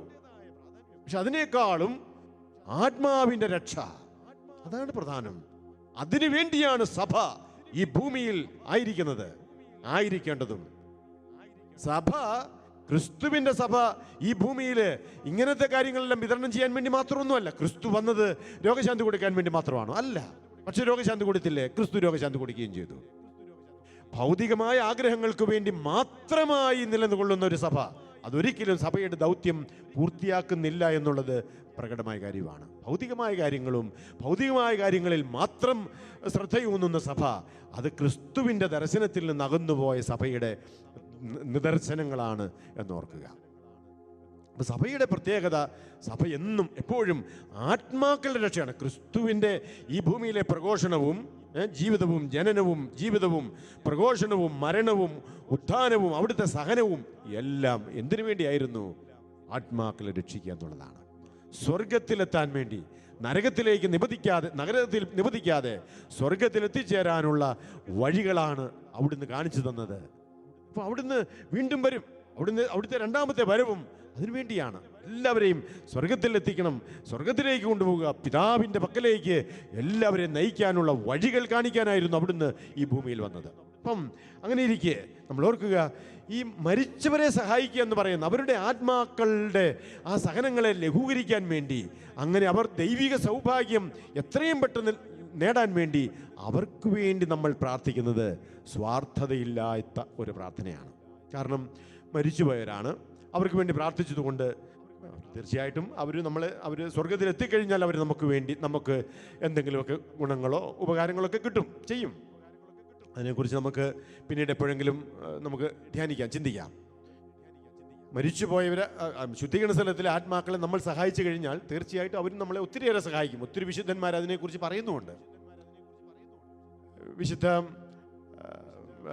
ആൽബർട്ടും അതുപോലെ തന്നെ വിശുദ്ധ നമ്മുടെ ഇന്നലെ മിനിങ്ങാന്ന് നമ്മുടെ സെയിൻറ്റ് ജെത്രൂ ദ ഗ്രേറ്റ്, വിശുദ്ധ ജെത്രൂദും അങ്ങനെ പല വിശുദ്ധര്, വിശുദ്ധ CNIയിലെ വിശുദ്ധ കാതറിൻ, ഇവരൊക്കെ അവകാശപ്പെടുന്ന കാര്യം ശുദ്ധീകരണ സ്ഥലത്തിൽ അവരുടെ പ്രാർത്ഥന മൂലം എത്തിയ ആത്മാക്കൾ സ്വർഗത്തിലെത്തിയ ശേഷം അവർക്ക് ഒത്തിരി ദാനങ്ങൾ വാരി വിതറിയിട്ടുണ്ടെന്നാണ് പറയുന്നത്. CNIയിലെ കാതറിൻ പറയുന്നത് ശുദ്ധീകരണ സ്ഥലത്തിലെ ആത്മാക്കളാണ് അവൾക്ക് ബൈലൊക്കേഷൻ, പ്രവചനപരം ഇതൊക്കെ അത് അവരിലൂടെയാണ് പരിശുദ്ധാത്മാവ് കൊടുത്തത് എന്നാണ്. ശുദ്ധീകരണ സ്ഥലത്തിൽ നിന്ന് അവളുടെ പ്രാർത്ഥന വഴി സ്വർഗത്തിലെത്തിയ ആത്മാക്കൾ ആത്മീയ കൃപകൾ പോലും അവർക്ക് കൊടുത്തിട്ടുണ്ട്. അതാണ് അവർ കൊടുക്കുന്നത്. ഇനി അനേകം വിശുദ്ധരുടെ ജീവചരിത്രങ്ങൾ പരിശോധിക്കുമ്പോൾ, പ്രത്യേകിച്ച് ഇങ്ങനെയുള്ള വിശുദ്ധരുടെ ജീവിതങ്ങൾ പരിശോധിക്കുമ്പോൾ, അവരുടെ മരണസമയത്ത് അവരെ സഹായിക്കാൻ വേണ്ടി ചെല്ലുന്നതും ഇവരുടെ പ്രാർത്ഥന മൂലം സ്വർഗത്തിലെത്തിയ ശുദ്ധീകരണ സ്ഥലത്തിൽ നിന്ന് സ്വർഗത്തിലെത്തിയ ആത്മാക്കൾ വന്നവരെ സഹായിക്കുന്നതായിട്ടും അനേകം വിശുദ്ധരുടെ ചരിത്രങ്ങൾ നമ്മൾ കാണുന്നുണ്ട്. വിശുദ്ധ ജെത്രൂദിൻ്റെ തന്നെ ജീവിതത്തിൽ അതാ കാണുന്നത്. അവൾ മരിക്കുന്ന സമയമായപ്പോഴേക്ക് അവളുടെ ചുറ്റും ഒത്തിരി പിശാചുക്കൾ വന്ന് അവളെ ദ്രോഹിച്ചെന്നാണ് പറയുന്നത്. അവളെ വന്ന് പീഡിപ്പിക്കാൻ തുടങ്ങി. അതെപ്പോഴും നടക്കുന്ന മരണസമയത്ത് പിശാചിൻ്റെ ഒത്തിരി ഉപദ്രവങ്ങളുണ്ടാവും. ആത്മാവിനെ പീഡിപ്പിക്കും. പ്രത്യേകിച്ച് ദൈവത്തിൽ വിശ്വാസവും പ്രത്യാശയും ഉണ്ടെങ്കിൽ ആ പ്രത്യാശയൊക്കെ ഇച്ചിരി കുറയ്ക്കാൻ വേണ്ടി, അവരെ ദൈവത്തിൽ നിന്ന് അല്പമെങ്കിലും ഒന്ന് അകറ്റാൻ വേണ്ടി പിശാചി കിണഞ്ഞ് പരിശ്രമിക്കും. മരണസമയത്താവുമ്പം എല്ലാവരും ബലഹീനരാണ്. നമുക്ക് നല്ല ആരോഗ്യവും മനഃശക്തിയും അല്ലെങ്കിൽ ആത്മീയ ശക്തിയൊക്കെ ഉള്ള സമയത്ത് ചിലപ്പോൾ പിശാചിന് അധികം ഒന്നും ചെയ്യാൻ പറ്റിയെന്ന് വരികയില്ല. പക്ഷേ ഇതെല്ലാം തളർന്നിരിക്കുന്ന, മാനസികമായും ശാരീരികമായും ആത്മീയമായിട്ടൊക്കെ തളർന്നിരിക്കുന്ന, മരണമടുത്തിരിക്കുന്ന സമയത്ത് ചിലപ്പോൾ പിശാച് വളരെ വളരെ ശക്തമായിട്ട് പ്രവർത്തിക്കും. വിശുദ്ധ ജെത്രൂദിൻ്റെ ജീവിതത്തിൽ പിശാച് അപ്രകാരം പ്രവർത്തിച്ചു. അവൾ മരിക്കുന്ന സമയത്ത് അവളുടെ അടുത്ത് നീ നരകത്തിൽ പോകുമെന്ന് പറഞ്ഞ് അവളെ പേടിപ്പിക്കുകയാണ്. അങ്ങനെ വരുമ്പോൾ ഇവള് പേടിച്ച് ദൈവത്തിലുള്ള വിശ്വാസം നഷ്ടപ്പെട്ടു പോയാലോ. പക്ഷെ അവള് പറഞ്ഞു, ഞാനൊരിക്കലും നരകത്തിൽ പോവുകയില്ല. അങ്ങനെ വന്നപ്പോഴേക്കും പിശാച് പറയാൻ തുടങ്ങി. അങ്ങ് ഏക്കുന്നില്ല എന്ന് കണ്ടപ്പോൾ പിശാച് പറഞ്ഞു, അങ്ങനെയാണെങ്കിൽ നീ ശുദ്ധീകരണ സ്ഥലത്തിൽ ഒത്തിരി കാലം ജീവിക്കേണ്ടി വരും എന്ന്. അപ്പോൾ അവളുടെ ആത്മാവ് വലിയ വേദനയായി തുടങ്ങി. അവൾ വിഷമിക്കാൻ തുടങ്ങി. ഉടനെ അവളിങ്ങനെ വിഷമിക്കുന്ന സമയത്ത് പെട്ടെന്ന് കുറേ ആത്മാക്കൾ, ആയിരക്കണക്കിന് ആത്മാക്കൾ അവളുടെ ചുറ്റിലും വന്ന് നിന്നപ്പോൾ അവളെ പീഡിപ്പിച്ചു കൊണ്ടിരുന്ന ഈ പിശാചുക്കളെല്ലാം ഓടിപ്പോയെന്നാണ് പറയുന്നത്. ഈ വന്ന ആത്മാക്കൾ ഇവളുടെ ആത്മാവിന് വളരെ സെക്യൂരിറ്റിയും പ്രൊട്ടക്ഷനും കൊടുത്തുകൊണ്ട്, സുരക്ഷിതത്വം കൊടുത്ത് അവളെ നേരെ സ്വർഗത്തിലേക്ക് കൊണ്ടുപോയി എന്ന് ചരിത്രത്തിൽ എഴുതുന്നു. ഇതാരായിരുന്നു? അത് മാലാഖമാരല്ല, അവളുടെ പ്രാർത്ഥന മൂലം ശുദ്ധീകരണ സ്ഥലത്തിൽ നിന്ന് സ്വർഗത്തിലെത്തിയ ആത്മാക്കൾ അവൾക്ക് കൊടുത്ത സമ്മാനമാണ്. ഇത് അനേകം വിശുദ്ധരുടെ ജീവിതത്തിൽ നമ്മൾ കാണുന്ന ഒരു കാര്യം കേട്ടോ. ഇതേപോലെ ഉള്ള അനുഭവങ്ങൾ പലർത്തും നമ്മൾ കാണുന്നുണ്ട്, പല സംഭവങ്ങൾ കാണുന്നുണ്ട്. വിശുദ്ധരായ വ്യക്തികളുടെ മരണനേരത്തിൽ സാക്ഷ്യം വഹിച്ച വിശുദ്ധരായ വേറെ ചിലർക്ക് കൃത്യമായിട്ട് മനസ്സിലായിട്ടുള്ള കാര്യമാണ്. അവരുടെ മരണസമയത്ത് ഉള്ള പോരാട്ടത്തിൽ, അന്തിമ പോരാട്ടത്തിൽ അവരെ സഹായിക്കാൻ വേണ്ടി അവരെ സുരക്ഷിതരായി സ്വർഗത്തിലേക്ക് കൊണ്ടുപോകാൻ വേണ്ടി അവരുടെ പ്രാർത്ഥന മൂലം ശുദ്ധീകരണ സ്ഥലത്തിൽ നിന്ന് സ്വർഗത്തിലെത്തിയ ആത്മാക്കൾ അവരെ സഹായിക്കുന്നു എന്നുള്ളത് നമുക്ക് വലിയൊരു പ്രോത്സാഹനം കൂടിയാണ്. അതുകൊണ്ട് നമ്മുടെ മരണം അത് വളരെ സുഗമമാകാൻ, ആ മരണസമയത്ത് നമുക്കും സഹായമൊക്കെ കിട്ടാൻ നമ്മൾ ധാരാളം പേരെ സഹായിക്കണം എന്നാണ് ഈ പറഞ്ഞതിൻ്റെ ചുരുക്കം. അതുകൊണ്ട് നമുക്ക് മരിച്ചവരെ സഹായിക്കാം. മരണമടഞ്ഞു പോയ ശുദ്ധീകരണ സ്ഥലത്തിലെ ആത്മാക്കളെ നമുക്ക് അകമഴിഞ്ഞ് സഹായിക്കണം. അവർക്ക് വേണ്ടി ചെയ്യാവുന്നതൊക്കെയും നമ്മൾ ചെയ്യണം. അത് സന്തോഷത്തോടെ ചെയ്യണം, സ്നേഹത്തോടെ ചെയ്യണം. ബെനഡിക്റ്റ് മാർപ്പാപ്പ സ്പേ സാൽവി എന്ന് പറയുന്ന ചാക്രി ലേഖനത്തിൽ, ബെനഡിക്റ്റ് 16 പാപ്പ എഴുതിയ ആ ചാക്രി ലേഖനത്തിൽ അദ്ദേഹം പറയുന്ന കാര്യങ്ങൾ വളരെ പ്രസക്തമായ കാര്യങ്ങളാണ്. അദ്ദേഹം പറയുന്നത് ഇങ്ങനെയാണ്. അദ്ദേഹം പറയുന്നത്, സഹനത്തോടും സഹിക്കുന്നവരോടും ബന്ധപ്പെടുത്തിയാണ് മനുഷ്യത്വത്തിൻ്റെ അളവ് പ്രധാനമായും നിർണയിക്കപ്പെടുന്നത്. ശരിയല്ലേ? തുടർന്ന് അദ്ദേഹം ഈ ശുദ്ധീകരണ സ്ഥലത്തിൽ സഹിക്കുന്ന വേദന അനുഭവിക്കുന്ന ആത്മാക്കളെ സഹായിക്കണമെന്ന് പറയാൻ വേണ്ടിയാണ് ബെനഡിക്റ്റ് മാർപ്പാപ്പ ഇത് പറഞ്ഞുകൊണ്ട് വരുന്നത്. എന്നിട്ട് അദ്ദേഹം പറയുന്നതാണ്, ഏതൊരു സമൂഹത്തിൻ്റെയും ആ നന്മയെയും അവരുടെ മനുഷ്യത്വത്തിൻ്റെ അളവ് നിർണ്ണയിക്കുന്നത് എങ്ങനെയാണ്? ആ സമൂഹത്തിൽ വേദനിക്കുന്നവരെ സഹായിക്കുന്നുണ്ടോ എന്നതിനെ ആസ്പദമാക്കിയാണ്, അല്ലേ? ഇപ്പം നമ്മുടെ ഇടവകയിൽ അല്ലെങ്കിൽ നമ്മുടെ ആ ഏരിയയിൽ, ലൊക്കാലിറ്റിയിൽ വേദനിക്കുന്നവർക്ക് വേണ്ടി നമുക്ക് ചെയ്യാനായിട്ട് പറ്റുന്ന കാര്യങ്ങളൊക്കെ നമ്മൾ ചെയ്യുന്നുണ്ടെങ്കിൽ മനുഷ്യത്വമുണ്ട് എന്നുള്ളതിൻ്റെ സൂചനയാണ്. ഞാൻ തൊടുപുഴ ഡീപ്പോൾ ആശ്രമത്തിൽ സൂപ്പീരിയറായിട്ടിരിക്കുമ്പോൾ കഴിഞ്ഞ വർഷം വരെ ഉണ്ടായിരുന്ന സമയത്ത് ഞങ്ങൾ അവിടെ ഡി കെയർ എന്ന് പറഞ്ഞ് ഒരു അസോസിയേഷനൊക്കെ രൂപപ്പെടുത്തി. അതിൻ്റെ ലക്ഷ്യം തന്നെ തൊടുപുഴ ഏരിയ അല്ലെങ്കിൽ തൊടുപുഴ ഭാഗത്ത് ആരെങ്കിലും പട്ടിണി കിടക്കുന്നു എന്നറിഞ്ഞാൽ അവരെ സഹായിക്കണം എന്നുള്ള ഒരു തീരുമാനത്തോടെ ഞങ്ങളവിടെ ചെറിയ കുറച്ച് കാരുണ്യ പ്രവൃത്തികളൊക്കെ ചെയ്യാൻ തുടങ്ങി. അത് വളരെ മനോഹരമായിട്ട് ഇപ്പോഴും ചെയ്യുന്നുണ്ടായിരുന്നു. അപ്പോൾ ഇത് എപ്പോഴും ആവശ്യമായ കാര്യമാണ്. അത് ഒരു മനുഷ്യത്വത്തിൻ്റെ ലക്ഷണമാണ്. നമ്മുടെ സമൂഹത്തിൽ വേദനിക്കുന്നവരെ, സഹിക്കുന്നവരെ, അല്ലെങ്കിൽ രോഗികൾ, അല്ലെങ്കിൽ വിധവകൾ, ആരുമില്ലാത്തവർ, അങ്ങനെയുള്ളവരോട് നമ്മൾ മനുഷ്യത്വം, അവരോട് സഹാനുഭാവം കാണിക്കുന്നുണ്ടോ എന്നതിനെ ആസ്പദമാക്കിയാണ് ഒരു സമൂഹത്തിൻ്റെ മനുഷ്യത്വത്തെ നമുക്ക് അളക്കാൻ പറ്റും. ഇതാണ് മാർപ്പാപ്പ പറയുന്നത്. സഹനത്തോടും സഹിക്കുന്നവരോടും ബന്ധപ്പെടുത്തിയാണ് മനുഷ്യത്വത്തിൻ്റെ അളവ് പ്രധാനമായും നിർണ്ണയിക്കുന്നത്. വ്യക്തിയെ സംബന്ധിച്ചും സമൂഹത്തെ സംബന്ധിച്ചും ഇത് വാസ്തവം തന്നെ. അത് വ്യക്തിയായിട്ടാണെങ്കിലും ശരി, നമ്മുടെ അയൽവക്കത്തുള്ളവർ, നമ്മുടെ തൊട്ടടുത്തുള്ളവർ സഹിക്കുന്നവരുണ്ടോ, വേദനിക്കുന്നവരുണ്ടോ, അവരോട് നമ്മുടെ മനോഭാവം എന്താ? നമുക്കിപ്പോൾ ഒത്തിരി വാരിക്കോരി കൊടുക്കാനൊന്നും പറ്റിയില്ലെങ്കിൽ പോലും അവരോട് അല്പം സ്നേഹത്തോടെ സംസാരിക്കാൻ പറ്റുന്നുണ്ടോ? ആരും മിണ്ടാനില്ലാതെ ഒരുപക്ഷെ ഏകാന്തതയിൽ കഴിയുന്നൊരു വ്യക്തിയാകാം. ഒന്ന് പോയി അവിടെ ഇരുന്ന് 10 മിനിറ്റ് സംസാരിച്ച് വരുന്നത് എത്രയോ വലിയ കാര്യമാണ്. ഒരു വികാരിച്ചനെ കുറിച്ച് ആ ഇടവകയിൽ നിന്നുള്ള ഒരച്ഛൻ എന്നോട് പറഞ്ഞത്, ഇടവകയിൽ നിന്ന് അച്ഛനായ ഒരു അച്ഛൻ അവരുടെ വികാരിയെക്കുറിച്ച്, ഇപ്പം അദ്ദേഹം മാറിപ്പോയി, വികാരിയെക്കുറിച്ച് എന്നോട് പറഞ്ഞത് എൻ്റെ മനസ്സിലിപ്പോഴുണ്ട്. അദ്ദേഹം പറഞ്ഞു, ആ വികാരിയച്ഛൻ ആ ഇടവകയിൽ തന്നെ ജീവിക്കുന്നവരുടെ അടുത്ത് പകൽ സമയത്ത് അദ്ദേഹത്തിന് സമയമുള്ളപ്പം പോവും. തന്നെ ചിലപ്പോൾ രോഗിയായിട്ട് കിടക്കുന്നവരാകാം, അല്ലെങ്കിൽ രാവിലെ ആരെങ്കിലും ഉണ്ടാകും, രാവിലെ ജോലിക്ക് പോയി കാണും, പിന്നെ പ്രായമുള്ളവർ തന്നെയാണ്, ആരും മിണ്ടാനില്ല, ആരും കാണാൻ വരുന്നില്ല, അവരുടെ അടുത്ത് പോകും.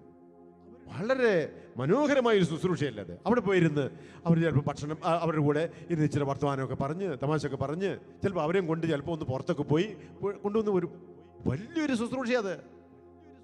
അപ്പോൾ ഈ സഹിക്കുന്നവരും സഹനമുള്ളവരും സഹനത്തോടും സഹിക്കുന്നവരോടും ബന്ധപ്പെടുത്തി മനുഷ്യത്വത്തിൻ്റെ അളവിനെ, ആ മനുഷ്യത്വത്തിൻ്റെ അളവ് നിർണ്ണയിക്കപ്പെടുന്നത് അങ്ങനെയാണ്, വ്യക്തിയായാലും സമൂഹമായാലും. എന്നിട്ട് പാപ്പ പറയുകയാണ്, ഒരു സമൂഹത്തിന് അതിൽ സഹിക്കുന്ന അംഗങ്ങളെ സ്വീകരിക്കുന്നതിനും അനുഭാവത്തോടുകൂടെ അവരുടെ സഹനം പങ്കുവയ്ക്കുന്നതിനും സഹായിക്കുന്നതിനും അതുള്ളിൽ തന്നെ വഹിക്കുന്നതിനും കഴിയുന്നില്ലെങ്കിൽ അത് മനുഷ്യത്വരഹിതവും ക്രൂരവുമായ ഒരു സമൂഹമാണ്. അപ്പം ആ ക്രൂരതയാണ് പറഞ്ഞു വച്ചതിൻ്റെ ചുരുക്കം ഇത്രയേ ഉള്ളൂ. ശുദ്ധീകരണ സ്ഥലത്തിൽ ആരും സഹായിക്കാനില്ലാതെ കഴിയുന്ന എത്രയോ വേദനിക്കുന്ന ആത്മാക്കളുണ്ട്. അവരെ സഹായിക്കാതിരിക്കുന്നത് ക്രൂരതയാണെന്ന് പറയാൻ വേണ്ടിയാണ് ബെനഡിക്റ്റ് മാർപ്പാപ്പ അത്രയും പറഞ്ഞു വെച്ചത്. അപ്പം അതുകൊണ്ട് പ്രിയപ്പെട്ടവരെ, മരണമടഞ്ഞു പോയ നമ്മുടെ പ്രിയപ്പെട്ടവരെ നമുക്ക് സഹായിക്കാനായിട്ട്, അത് ആ വലിയൊരു ഉപവിയോടുകൂടെ തന്നെ നമ്മൾ അവരെ സഹായിക്കണം, സ്നേഹത്തോടെ അവരെ സഹായിക്കണം. അതിന് വേറെ ന്യായവാദങ്ങൾ പറഞ്ഞ് അതിൽ നിന്ന് പിന്തിരിയാൻ നമ്മൾ ഇടവരരുത്. അതിനെ നിരുത്സാഹപ്പെടുത്തുന്ന ചിന്തകളും നിരുത്സാഹപ്പെടുത്തുന്ന ന്യായവാദങ്ങളും ഒക്കെ ആരെങ്കിലുമൊക്കെ പറഞ്ഞാൽ അത് ഒരിക്കലും ശ്രവിക്കരുത്. ഇത് വളരെ മർമ്മപ്രധാനമായ ഒരു കാര്യം തന്നെയാണ് എന്ന് ഓർക്കുക. അപ്പം ശുദ്ധീകരണ സ്ഥലത്തിലെ ആത്മാക്കൾക്ക് നമ്മുടെ പ്രാർത്ഥന ആവശ്യമുണ്ട്, നമ്മുടെ സഹായം ആവശ്യമുണ്ട് എന്നുള്ളത് നമ്മൾ മനസ്സിലായി കഴിഞ്ഞു. ഇനി എങ്ങനെയാണ് നമുക്ക് സഹായിക്കാനാകുന്നത്? ഒന്നാമത്തെ പ്രധാനപ്പെട്ട കാര്യം അവർക്ക് വേണ്ടി ബലികൾ അർപ്പിക്കുക എന്നുള്ളതാണ്. മരിച്ചവർക്ക് വേണ്ടി ബലികൾ അർപ്പിക്കുക. അതുമായി ബന്ധപ്പെട്ട് ഒത്തിരി സംശയങ്ങളൊക്കെ ഉണ്ടാകാം. എന്നോട് പല തവണ പല ഇടങ്ങളിലായിട്ട് പലരും ചോദിച്ച കാര്യമാണ്, ഈ അച്ഛന്മാര് കുർബാന ഈ ഒരു ദിവസം 30, 40, 50 കുർബാനയുടെ ഇൻറ്റൻഷനൊക്കെ വായിക്കുന്നുണ്ട്. അവർ ഒറ്റ കുർബാനയല്ലേ ചൊല്ലുന്നുള്ളൂ, അപ്പോൾ ഇത് മുഴുവനും കൊള്ളയല്ലേ എന്നൊക്കെ ചിലർ ചോദിച്ചിട്ടുണ്ട്. ചിലർക്ക് അത് ആത്മാർത്ഥമായ സംശയം കൊണ്ട്, അല്ലാതെ വെറുതെ അല്ല. അത് ചില പള്ളികളിൽ അച്ഛന്മാരുടെ കയ്യിൽ ഇഷ്ടംപോലെ കുർബാന ആളുകൾ ഏൽപ്പിക്കും. ഇപ്പം എൻ്റെ കയ്യിലും ഏൽപ്പിച്ചിട്ടുണ്ട്. ഞാൻ ധ്യാന കേന്ദ്രത്തിലൊക്കെ ആയിരുന്ന സമയത്ത് ഈ ചില സമയത്ത് 100ഉം 200ഉം കുർബാനകൾ ഒരു ദിവസം തന്നെ കിട്ടും. ആ ഒരു ദിവസം ആ കുർബാനയെല്ലാം ചെല്ലാൻ പറ്റുമോ? ഇല്ല. അല്ലെങ്കിൽ അന്ന് ഏൽപ്പിച്ച് 200 പേരുടെയും നിയോഗങ്ങളും പ്രാർത്ഥനകളും അന്നത്തെ ബലിയിൽ നമ്മൾ ഓർത്തു പ്രാർത്ഥിച്ചു എന്ന് കരുതി അവരുടെ എല്ലാം കുർബാനകൾ അന്ന് ചൊല്ലി ആ ഇൻറ്റൻഷൻ ചൊല്ലി എന്നല്ല അർത്ഥം. ചിലരിത് തെറ്റിദ്ധരിപ്പിച്ച് അച്ഛന്മാർ കൊള്ള ചെയ്യുന്നു എന്ന് പറയാൻ വേണ്ടി തന്നെ കാണിക്കുന്നുണ്ട്. അത് കൃത്യമായിട്ടൊന്ന് മനസ്സിലാക്കി കേട്ടോ. ഞാൻ ഒന്ന് പറയാം, കാരണം പലർക്കും അത് അറിയാൻ മേലാത്തതുകൊണ്ടാണ്. ഉദാഹരണത്തിന് ഞാൻ പറയാം, ഞാൻ ധ്യാനകേന്ദ്രത്തിലായ സമയത്ത് അവിടെ കൺവെൻഷൻ നടന്നു. കൺവെൻഷൻ്റെ ദിവസം ചിലപ്പോൾ 1000 കുർബാന ഒരു ദിവസം കിട്ടും, അല്ലെ 300, 400 കുർബാന കിട്ടിയെന്ന് കരുതുക ഒരു ദിവസം തന്നെ. ആ 400 കുർബാനകൾ നമ്മൾ കുർബാനയ്ക്ക് മുമ്പ് തന്നെ ആ ഏൽപ്പിച്ചവരുടെ പേരും അവരുടെ നിയോഗങ്ങളും നമ്മൾ വിളിച്ച് പറയും. അതെന്തിനെന്ന് ചോദിച്ചു കഴിഞ്ഞാൽ ആ 400 പേരുടെയും നിയോഗങ്ങൾ ഈശോയുടെ പക്കലേക്ക് ഏൽപ്പിച്ചു എന്നതിൻ്റെ സൂചനയാണത്. പക്ഷെ അതിനുശേഷം അന്ന് അർപ്പിക്കുന്ന അച്ഛൻ അർപ്പിക്കുന്ന ഒരു കുർബാന ഒറ്റ കുർബാനയാണ്, ഒരു കുർബാനയേ ഉള്ളൂ. ആ കുർബാനയ്ക്ക് ഒരു പക്ഷേ 100 രൂപയാണ് ഇൻറ്റൻഷൻ എങ്കിൽ ആ 100 രൂപയെ മാറ്റുള്ളൂ. ബാക്കി 300 കുർബാനയ്ക്ക് ഇൻറ്റു 100 എന്ന് പറഞ്ഞാൽ 30,000 രൂപയുണ്ടെങ്കിൽ, അല്ലേ 30,000 അല്ലേ, 300 കുർബാന ഉണ്ടെങ്കിൽ 30,000 രൂപയുണ്ടെങ്കിൽ ആ 30,000 രൂപയിൽ നിന്ന് 100 രൂപ മാറ്റിവെച്ച് ബാക്കിയുള്ള പൈസ അങ്ങ് മാറ്റിവെക്കുക. ബാക്കിയുള്ള പൈസ മാറ്റിവെക്കുകയും അതിൽ 300 കുർബാനയിൽ 299 കുർബാനയും മറ്റു ദിവസങ്ങളിലാണ് ചെല്ലുന്നത്. ഒന്നുകിൽ അവിടെ ചൊല്ലും, അല്ലെങ്കിൽ ചൊല്ലാനുള്ള അച്ഛന്മാരെ ഏൽപ്പിക്കും. അതുമല്ലെങ്കിൽ കുർബാന ലഭ്യമല്ലാത്ത ഇടവകകളിൽ രൂപതകളിലേക്ക് കൊടുക്കുക ചെയ്യുന്നത്. ഞാൻ എത്രയോ രൂപതകളിൽ, മിഷൻ രൂപതകൾ, കാരണം മിഷൻ രൂപതകൾ അച്ഛന്മാർക്ക് കുർബാനയുടെ ഇങ്ങനെ ഇൻറ്റൻഷൻ കിട്ടാറില്ല. അപ്പോൾ അങ്ങനെ അവിടേക്ക് കൊടുക്കും. അപ്പോൾ അവർക്ക് ഒത്തിരി പേർക്ക് ഇനിയും ആവശ്യമുള്ളവർ ഇഷ്ടം പോലെയുണ്ട്. ഒത്തിരി രൂപതകളിൽ ഞാൻ കഴിഞ്ഞ വർഷം കൊടുത്തതാണ്. അപ്പോൾ അങ്ങനെയുള്ള രൂപതകളിലേക്ക് ഈ കുർബാന ഇൻറ്റൻഷൻ കൊടുക്കും. അപ്പോൾ അവിടെ അച്ഛന്മാർ ചൊല്ലും. അപ്പം അതുകൊണ്ട് ഈ പൈസ മുഴുവനും അച്ഛന്മാരെടുത്ത് മാറ്റുന്നു എന്നോ അത് പള്ളിയുടെ കണക്ക് വരുന്നില്ലല്ലോ. കാരണം ഇത് പള്ളിയുടെ കണക്ക് വരേണ്ട കാശല്ല, അത് വേറെയാണ്. അത് കണക്ക് പ്രത്യേകമായിട്ട് അത് ഈ കാര്യത്തിലൊന്നും അച്ഛന്മാർ ഒരിക്കലും കള്ളത്തരം കാണിക്കില്ല കേട്ടോ. അത് വിശ്വസിക്കാം നിങ്ങൾക്ക്. അല്ലെ പിന്നെ അതിൽ ഈ കുർബാനക്കാശും കട്ടെടുക്കുന്ന അച്ഛന്മാരുണ്ടെങ്കിൽ അവരൊരു വിശ്വാസവും ഇല്ലാത്ത, യാതൊരു വിശ്വാസവും ഇല്ലാത്ത, കുർബാനയിലും വിശ്വാസമില്ലാത്ത, അത് സാധാരണ അച്ഛന്മാരാരും അത് ചെയ്യാറില്ല എന്ന് നിങ്ങൾക്ക് ഞാൻ ഉറപ്പ് തരികയാണ്. കാരണം അതങ്ങനെ ആരും ചെയ്യാറില്ല. കുർബാനക്കാശ് അത് രക്തത്തിൻ്റെ പണമാണത്. അതൊരിക്കലും ആരും കൈയിട്ട് വാരിയല്ലത്. അത് കൃത്യമായിട്ട് അതിന് കണക്കുണ്ടാകും. അത് അവിടെ ഒരു അച്ഛന്, ഒരു വികാരി അച്ഛന്, അല്ലെങ്കിൽ ഒരു സാധാരണ അച്ഛന് 30 ദിവസം ഉണ്ടെങ്കിൽ മാസത്തിൽ ആ 30 ദിവസത്തിൽ 30 കുർബാനയെ പറ്റൂ, 30 കുർബാനയെ ചൊല്ലുള്ളൂ. ആ 30 കുർബാനയ്ക്ക് ഒരു മാസം ചിലപ്പോൾ അവിടെ 3000 കുർബാന വന്നിട്ടുണ്ടാകാം. അങ്ങനെയെങ്കിൽ 2700 കുർബാന ആ മാസം തന്നെ, അല്ലെങ്കിൽ അടുത്ത മാസമോ അടുത്ത സ്ഥലത്തേക്ക്, അല്ലെങ്കിൽ കുർബാന കിട്ടാത്ത സ്ഥലങ്ങളിലേക്ക്, രൂപതകളിലേക്ക് കൊടുത്ത് ആ കുർബാന ചെല്ലിക്കും. എന്നെ പലരും ഗ്രിഗോറിയൻ കുർബാന ഏൽപ്പിക്കാറുണ്ട്. കാരണം പലയിടത്തും ചെന്ന് കഴിഞ്ഞാൽ ഗ്രിഗോറിയൻ കുർബാന അവരാരും ഏറ്റെടുക്കിയാൽ ചെല്ലുന്നില്ല. ഞാൻ സ്വീകരിച്ചിട്ട് എന്ത് ചെയ്യും? അത് ചൊല്ലുന്ന അച്ഛന്മാരുണ്ട്. അങ്ങനെ ചൊല്ലാൻ പറ്റുന്ന അച്ഛന്മാരെ അത് ഏൽപ്പിക്കുകയാണ് ചെയ്യുന്നത്. അപ്പം അങ്ങനെ ഉത്തരവാദിത്വത്തോടെ ചെയ്യുന്നൊരു കാര്യമാണ് ഈ കുർബാനയുടെ കാര്യം എന്ന് മാത്രം ഒന്ന് സൂചിപ്പിക്കുകയാണ്.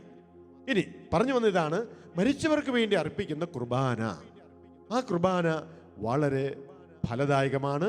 അത് വളരെ അവർക്ക് ഏറ്റവും ഗുണമുള്ള ഒരു കാര്യമാണ്. കാരണം അത് കർത്താവായ ക്രിസ്തുവിൻ്റെ ബലിയിലുള്ള പങ്കാളിത്തമായതുകൊണ്ടാണ്. നമുക്കറിയാം ക്രിസ്തുവിൻ്റെ കുരിശിലെ ബലിയാണ് സകല പാപങ്ങൾക്കുമുള്ള പരിഹാരമായി, എല്ലാ കാലത്തും ജീവിച്ച മനുഷ്യമക്കളുടെ പാപങ്ങൾക്കുള്ള പരിഹാരമായി കർത്താവ് അർപ്പിച്ച ബലിയാണത്. നമുക്കറിയാം യേശു ജീവിച്ചിരുന്ന കാലത്ത് മാത്രമല്ല, അതിനു മുൻപ് ജീവിച്ചവരും മരിച്ചവരുമായവരും, ഇനി യേശു മരിച്ചപ്പോൾ ജീവിച്ചവർ മാത്രമല്ല, യേശുവിൻ്റെ ഈ ഭൗമിക ജീവിതത്തിന് ശേഷം ഇന്നു വരെ ജീവിച്ചിട്ടുള്ളവരും ഇനി വരാനുള്ളവരും അവരുടെയൊക്കെ പാപങ്ങളെല്ലാം മനസ്സിൽ കണ്ടുകൊണ്ട് ആത്മാവിൽ സ്വീകരിച്ചുകൊണ്ടാണ്, പാപഭാരം സ്വീകരിച്ചുകൊണ്ടാണ് ക്രിസ്തു കുരിശിൽ മരിച്ചത്. ഇനി ആ ക്രിസ്തുവിൻ്റെ കുരിശിലെ ആ ബലിയർപ്പണത്തിൻ്റെ ആവർത്തനവും ആഘോഷവുമായ വിശുദ്ധ കുർബാന, ആ വിശുദ്ധ കുർബാന ഒരു മരിച്ചവന് വേണ്ടി, മരിച്ച ആത്മാവിന് വേണ്ടി സമർപ്പിക്കുമ്പോൾ എന്ത് സംഭവിക്കുന്നു? ഈ ക്രിസ്തുവിൻ്റെ ആ കുരിശിലെ ബലിയുടെ യോഗ്യതകൾ ഈ വ്യക്തിക്ക് നമ്മൾ നേടിക്കൊടുക്കാൻ നമ്മൾ ഒരു ഉപകരണമാകുകയാണ്. അപ്പം അതുകൊണ്ട് ഈ ധാരാളം ഈ ശുദ്ധീകരണ സ്ഥലത്തിലെ ആത്മാക്കളെ സഹായിച്ചിട്ടുള്ള വിശുദ്ധാത്മാക്കളൊക്കെയും പറയുന്നതും സഭ പഠിപ്പിക്കുന്നതും അവർക്ക് വേണ്ടി ബലികൾ അർപ്പിക്കണം, അത് പ്രോത്സാഹിപ്പിക്കണം എന്നാണ്. ആദിമസഭയിലും ഇത് നിലനിന്നിരുന്ന ഒരു കാര്യമാണ്. തെർത്തുല്യൻ എന്ന് പറയുന്ന ഒരു സഭാപിതാവുണ്ട്. AD 155 ആണ് അദ്ദേഹം ജനിച്ചത്. എന്ന് പറഞ്ഞാൽ ആദിമസഭയിൽ തന്നെ അപ്പസ്തോലിക കാലഘട്ടത്തിൽ തന്നെ ജീവിച്ച ഒരു വിശുദ്ധനാണ്, ഒരു സഭാപിതാവാണ് അദ്ദേഹം വലിയൊരു ആദിമസഭാ പിതാവും അതുപോലെ തന്നെ ആദിമസഭയിലെ വലിയൊരു വിശ്വാസ സംരക്ഷകനുമായിരുന്നു ഈ തെർത്തുല്യൻ. അദ്ദേഹം പറയുന്നത് ഇങ്ങനെയാണ്. ഒരു സ്ത്രീ തൻ്റെ ഭർത്താവിൻ്റെ മരണശേഷം ഉടനെ മറ്റൊരാളെ വിവാഹം കഴിക്കാതിരിക്കുന്നതാണ് നല്ലത്. വാസ്തവത്തിൽ അവൻ്റെ ആത്മാവിന് വേണ്ടി അവൾ പ്രാർത്ഥിക്കുകയും കാത്തിരിപ്പിൻ്റെ കാലത്ത് സമാധാനം ലഭിക്കാനും ഉയർപ്പിൽ പങ്കുപറ്റാനും ഇടയാകാൻ വേണ്ടി പ്രാർത്ഥിക്കുകയും വേണം. ഓരോ വർഷവും മരണവാർഷിക ദിവസം അവന് വേണ്ടി അവൾ ബലിയർപ്പിക്കുകയും ചെയ്യുന്നു. തെർത്തുല്യൻ്റെ മോണോഗമി എന്ന് പറയുന്ന ആ ഡോക്യുമെന്റിന്റെ 10:1 പറയുന്ന കാര്യമാണത്. അപ്പം നോക്കുക, AD 155 ജനിച്ച് അദ്ദേഹം പറയുന്ന നോക്കുക എന്ന് പറഞ്ഞാൽ ആ 2-ാം നൂറ്റാണ്ടിൽ ജീവിച്ചിരുന്ന തെർത്തുല്യൻ പറയുന്നത് അവരുടെ മരണവാർഷിക ദിവസം അവന് വേണ്ടി അവൾ ബലിയർപ്പിക്കുകയും ചെയ്യണം. അപ്പം മരിച്ചവർക്ക് വേണ്ടി ബലിയർപ്പിച്ചിരുന്ന പതിവ് ആദിമസഭയിൽ ഉണ്ടായിരുന്നു എന്ന് പറഞ്ഞാൽ ക്രിസ്തുവിൽ നിന്ന് കേട്ട്, ക്രിസ്തുവിൽ നിന്ന് പഠിച്ച്, അതുപോലെ തന്നെ അപ്പസ്തോലന്മാരിലൂടെ കൈമാറി വന്ന വിശ്വാസത്തിൻ്റെ ഒരു ശൃംഖല അവിടെ ഉണ്ടെന്നുള്ളതിൻ്റെ സൂചനയല്ലേ അത്? ബൈബിളിൽ എഴുതാത്ത അനേകം കാര്യങ്ങൾ പാരമ്പര്യത്തിലൂടെ തുറന്നിട്ടുള്ളത് കൊണ്ടാണ് ബൈബിള് പോലെ തന്നെ പാരമ്പര്യത്തെയും നമ്മൾ വിശുദ്ധമായി കാണുന്നത് എന്നോർക്കുക. എല്ലാ കാര്യങ്ങളും ബൈബിൾ എഴുതിയിട്ടില്ല. ക്രിസ്തു പറഞ്ഞ് ഏതാനും ചില കാര്യങ്ങൾ, ക്രിസ്തു തന്നെ ചെയ്ത് ഏതാനും ചില കാര്യങ്ങൾ മാത്രമേ ബൈബിൾ എഴുതിയിട്ടുള്ളൂ എന്ന് യോഹന്നാൻ ശ്ലീഹ തന്നെ സുവിശേഷത്തിൻ്റെ അവസാനത്തെ അധ്യായത്തിൻ്റെ അവസാനത്തെ വാക്കിൽ പറഞ്ഞിട്ടില്ലേ? അവൻ പറഞ്ഞ കാര്യങ്ങളും ചെയ്ത കാര്യങ്ങളും ഇനി അനേകം കാര്യങ്ങളുണ്ട്. അതെല്ലാം അങ്ങോട്ട് എഴുതി കഴിഞ്ഞാൽ അങ്ങനെ എഴുതപ്പെട്ട പുസ്തകത്തെ കൊള്ളാനായിട്ട് ഈ ലോകത്തിന് തന്നെ പറ്റില്ല എന്നാണ് യോഹന്നാൻ ശ്ലീഹ എഴുതുന്നത്. അപ്പം ഈശോ പറഞ്ഞ കാര്യങ്ങളെല്ലാം ഒന്നും, ചെയ്ത കാര്യങ്ങളൊന്നും എല്ലാം എഴുതിയിട്ടില്ല. ഏതാനും ചില പ്രധാനപ്പെട്ട കാര്യങ്ങൾ മാത്രമാണ് വിശുദ്ധ ഗ്രന്ഥത്തിൽ എഴുതപ്പെട്ടിട്ടുള്ളത്. പാരമ്പര്യത്തിലൂടെ ഒത്തിരി കൈമാറി വന്നിട്ടുണ്ട്. ഈ ചിലർ ഈ പാരമ്പര്യത്തെ മുഴുവനും തള്ളിക്കളയേ. പാരമ്പര്യത്തിലൂടെ കൈമാറി വന്നത് അത് ക്രിസ്തു പഠിപ്പിച്ച കാര്യങ്ങൾ തന്നെയാണ്. അതുകൊണ്ടാണ് അത് വിശുദ്ധ പാരമ്പര്യങ്ങളാണ് കേട്ടോ. അർത്ഥമില്ലാത്ത കുറെ പാരമ്പര്യങ്ങൾ ചുവന്നോടെ നടന്നിട്ട് കാര്യമില്ല. അതിനെക്കുറിച്ചല്ല പറയുന്നത്. വിശുദ്ധ പാരമ്പര്യങ്ങൾ, ഹോളി ട്രഡീഷൻ എന്നാണ് അതിനെ വിളിക്കുന്നത്. വലിയ ടീയ ട്രഡീഷൻ്റെ, ചെറിയ ടീ അല്ല കേട്ടോ. സ്മോൾ ലെറ്റർ ടീ എന്ന് പറഞ്ഞു കഴിഞ്ഞാൽ നമ്മളുണ്ടാക്കുന്ന പാരമ്പര്യങ്ങളാണ്. ബിഗ് ക്യാപിറ്റൽ ലെറ്റർ ടീ എന്ന് പറയുന്നത്, ആ ട്രഡീഷൻ എന്ന് പറയുന്നത്, ഹോളി ട്രഡീഷൻ എന്ന് പറയുന്നത് ഈ പിതാക്കന്മാരിലൂടെ, അപ്പസ്തോലന്മാരിലൂടെ ക്രിസ്തുവിൽ നിന്ന് കൈമാറി വന്ന പാരമ്പര്യത്തിന് പറയുന്ന പേരാണത്. ആ പാരമ്പര്യത്തിലുള്ളതാണ് മരിച്ചവർക്ക് വേണ്ടിയുള്ള പ്രാർത്ഥന എന്നർത്ഥം. അപ്പോൾ നമുക്ക് അതുപോലെ എത്രയോ പേര്, വിശുദ്ധ സഭാപിതാവായി വിശുദ്ധ അഗസ്റ്റിൻ പറയുന്ന കാര്യം ഓർത്തു. അദ്ദേഹം ധാരാളം കാര്യങ്ങൾ പറയുന്നുണ്ട്. അദ്ദേഹം പറയുന്നത് ജീവിച്ചിരിക്കുന്ന സ്നേഹിതരും ബന്ധുക്കളും നിത്യമധ്യസ്ഥന്റെ ബലിയർപ്പിച്ചും സഭയിൽ ദാനധർമ്മം ചെയ്തുകൊണ്ടും കാണിക്കുന്ന ഭക്തി മരിച്ചവരുടെ ആത്മാക്കൾക്ക് ആശ്വാസം നൽകുമെന്നത് നിഷേധിക്കാനാവില്ല. 4 നൂറ്റാണ്ടുകളിൽ ജീവിച്ചിരുന്ന ആഗസ്റ്റീനോസ് പറയുന്ന കാര്യം കേൾക്കുക. മരിച്ചവർക്ക് വേണ്ടി ജീവിച്ചിരിക്കുന്ന സ്നേഹിതരും ബന്ധുക്കളും ബലിയർപ്പിച്ച് സഭയിൽ ദാനധർമ്മം നൽകിക്കൊണ്ട് കാണിക്കുന്ന ഭക്തി മരിച്ചവരുടെ ആത്മാക്കൾക്ക് ആശ്വാസം നൽകുമെന്നത് ആർക്കും നിഷേധിക്കാനാവില്ല. അപ്പം ഇത് സഭാപിതാക്കന്മാര്, ആദിമസഭാപിതാക്കന്മാരൊക്കെ വളരെ ഊന്നി പറഞ്ഞതും ഉറച്ചു വിശ്വസിച്ചതുമായ കാര്യമാണ് മരിച്ചവർക്ക് വേണ്ടി ബലിയർപ്പിക്കുന്ന പതിവെന്നർത്ഥം. ഇനി അതേസമയം വിശുദ്ധ അഗസ്റ്റിൻ പറയുന്നൊരു കാര്യമുണ്ട്. നമ്മൾ ചിലപ്പം ഒട്ടും വിശ്വാസമില്ലാതെ മരിച്ചുപോയ ചിലരുണ്ട്. അവർ ശുദ്ധീകരണത്തിലായിരിക്കാം. എങ്കിൽ തന്നെയും അവർക്ക് വേണ്ടി നമ്മൾ ബലിയർപ്പിച്ചു കഴിഞ്ഞാൽ ആ ബലിയുടെ മുഴുവൻ്റെയും ഫലം സ്വീകരിക്കാൻ അവർക്ക് അവരുടെ ആത്മാക്കൾക്ക് പറ്റിയെന്ന് വരികയില്ല. കാരണം അവർ ജീവിച്ചിരുന്ന കാലത്ത് അത് വലിയ വിശ്വാസമില്ലാതെ ജീവിച്ചതുകൊണ്ട്. അപ്പോൾ അവർക്ക് വേണ്ടി കൂടുതൽ പ്രാർത്ഥിക്കേണ്ടതുണ്ട്, കൂടുതൽ ബലികൾ അർപ്പിക്കേണ്ടതുണ്ടാകാം. നല്ല വിശ്വാസത്തോടെ എല്ലാ ദിവസവും വിശുദ്ധ കുർബാനയിൽ പങ്കെടുത്ത് വിശുദ്ധ കുർബാനയിൽ നല്ല വിശ്വാസം ഉണ്ടായിരുന്ന, അതുപോലെ തന്നെ വിശുദ്ധ കുർബാനയോട് വലിയ ഭക്തി ഉണ്ടായിരുന്ന ആളുകളൊക്കെ ആണെങ്കിൽ അവർ മരിച്ചു കഴിഞ്ഞാൽ അവർക്ക് വേണ്ടി ചിലപ്പോൾ ഒരു ഗ്രിഗോറിയൻ കുർബാനയോ അല്ലെങ്കിൽ അവർക്ക് വേണ്ടി ഏതാനും കുർബാനകളൊക്കെ ചൊല്ലിക്കഴിഞ്ഞ് ചിലപ്പം അല്ലെങ്കിൽ അവർക്ക് വേണ്ടി ദണ്ഡവിമോചനങ്ങൾ സ്വീകരിച്ചു കഴിഞ്ഞാൽ അവർ പെട്ടെന്ന് തന്നെ അവരുടെ സഹന കാലഘട്ടം കഴിച്ച് അവരെ സ്വർഗത്തിലേക്ക് പോകാൻ ചിലപ്പോൾ അത് മതിയാകും. പക്ഷെ വേറെ ചിലരുണ്ട് ജീവിച്ചിരുന്ന കാലത്ത്. അതാണ് വിശുദ്ധ അഗസ്റ്റിൻ പറയുന്നത്. കേട്ടുകൊള്ളുക, ശ്രദ്ധിച്ച് കേട്ടുകൊള്ളുക. അഗസ്റ്റിനോസ് പറയുകയാണ്, മരണശേഷം ഇത്തരം സഹായങ്ങളുടെ ആവശ്യമില്ല എന്ന മട്ടിൽ അത്ര നല്ലതല്ലാത്ത ജീവിതം നയിക്കുന്ന ഒരു രീതി ചിലർക്കുണ്ട്. എന്നോടൊരു അച്ഛൻ എന്നോട് മാത്രമല്ല പലരോടും പറയാറുണ്ട്, എനിക്ക് വേണ്ടി ഞാൻ മരിച്ചാൽ ആരും പ്രാർത്ഥിക്കണ്ട കേട്ടോ. ഭയങ്കര വലിയ കാര്യമാണെന്നാ ഓർക്കുന്നത്. വലിയ പണ്ഡിതനാ അദ്ദേഹം. എന്നോട് മാത്രമല്ല എല്ലാവരോടും പറയുന്ന കാര്യമാണ്, ഞാൻ മരിച്ചാൽ എനിക്ക് വേണ്ടി ആരും പ്രാർത്ഥിക്കണ്ട. കാരണം പുള്ളി ശുദ്ധീകരണത്തിൽ വിശ്വസിക്കുന്നില്ലാത്ത ആളാണ്. പുള്ളി സ്വർഗത്തിലാണ് വിശ്വസിക്കുന്ന പറയുന്നത്. ആ വിശ്വാസം എന്ത് വിശ്വാസമെന്ന് അറിയത്തില്ല. പ്രൊട്ടസ്റ്റന്റ് ചിന്തയുടെ പിടിയിൽ കിടക്കുന്ന വൈദികനാ, കത്തോലിക്ക പുരോഹിതനാ, എല്ലാ ദിവസവും കുർബാനയൊക്കെ അർപ്പിക്കുന്ന അച്ഛനാ. പക്ഷേ പ്രാക്ടിക്കലി പ്രൊട്ടസ്റ്റന്റ് ആ ചിന്തയുടെ പിടിയിൽ കഴിയുന്ന ആളാണ്. വിദേശത്തൊക്കെ ഉണ്ടായിരുന്ന ആണ്. അതിൻ്റെയൊക്കെ സ്വാധീനം വലിയ സ്വാധീനത്തിൽ കഴിയുന്നു. എന്നുള്ളത് പ്രകടമായ കാര്യമാണ്. പക്ഷെ ആർക്കും മാറ്റാനൊന്നും പറ്റിയല്ല. അപ്പൊ ഇതാ ആഗസ്റ്റിനോസ് പറയുക, മരണശേഷം ഇത്തരം സഹായങ്ങളുടെ ആവശ്യമില്ല എന്ന മട്ടിൽ അത്ര നല്ലതല്ലാത്ത ജീവിതം നയിക്കുന്ന ചില വ്യക്തികളുണ്ട്. 1. 2, വേറെ ചിലരാകട്ടെ ഇത്തരത്തിലുള്ള ഒരു സഹായത്തിൻ്റെയും ഗുണം കിട്ടാനാവാത്ത വിധം ദുഷ്ടജീവിതം നയിച്ചവരുമാണ്. പിടികിട്ടിയ? അപ്പോൾ ഇത്തരത്തിലുള്ള ഒരു പ്രാർത്ഥനയുടെയും ഫലം കിട്ടാനാവാത്ത വിധം ദുഷ്ടജീവിതം നയിച്ചവരുമുണ്ട്. അതാരും ആകാം കേട്ടോ. അൽമായരാകാം, അച്ഛന്മാരാകാം, സിസ്റ്റേഴ്സ് ആകാം, മെത്രാന്മാരാകാം, മാർപ്പാപ്പന്മാരാകാം, ആരുമാകാം.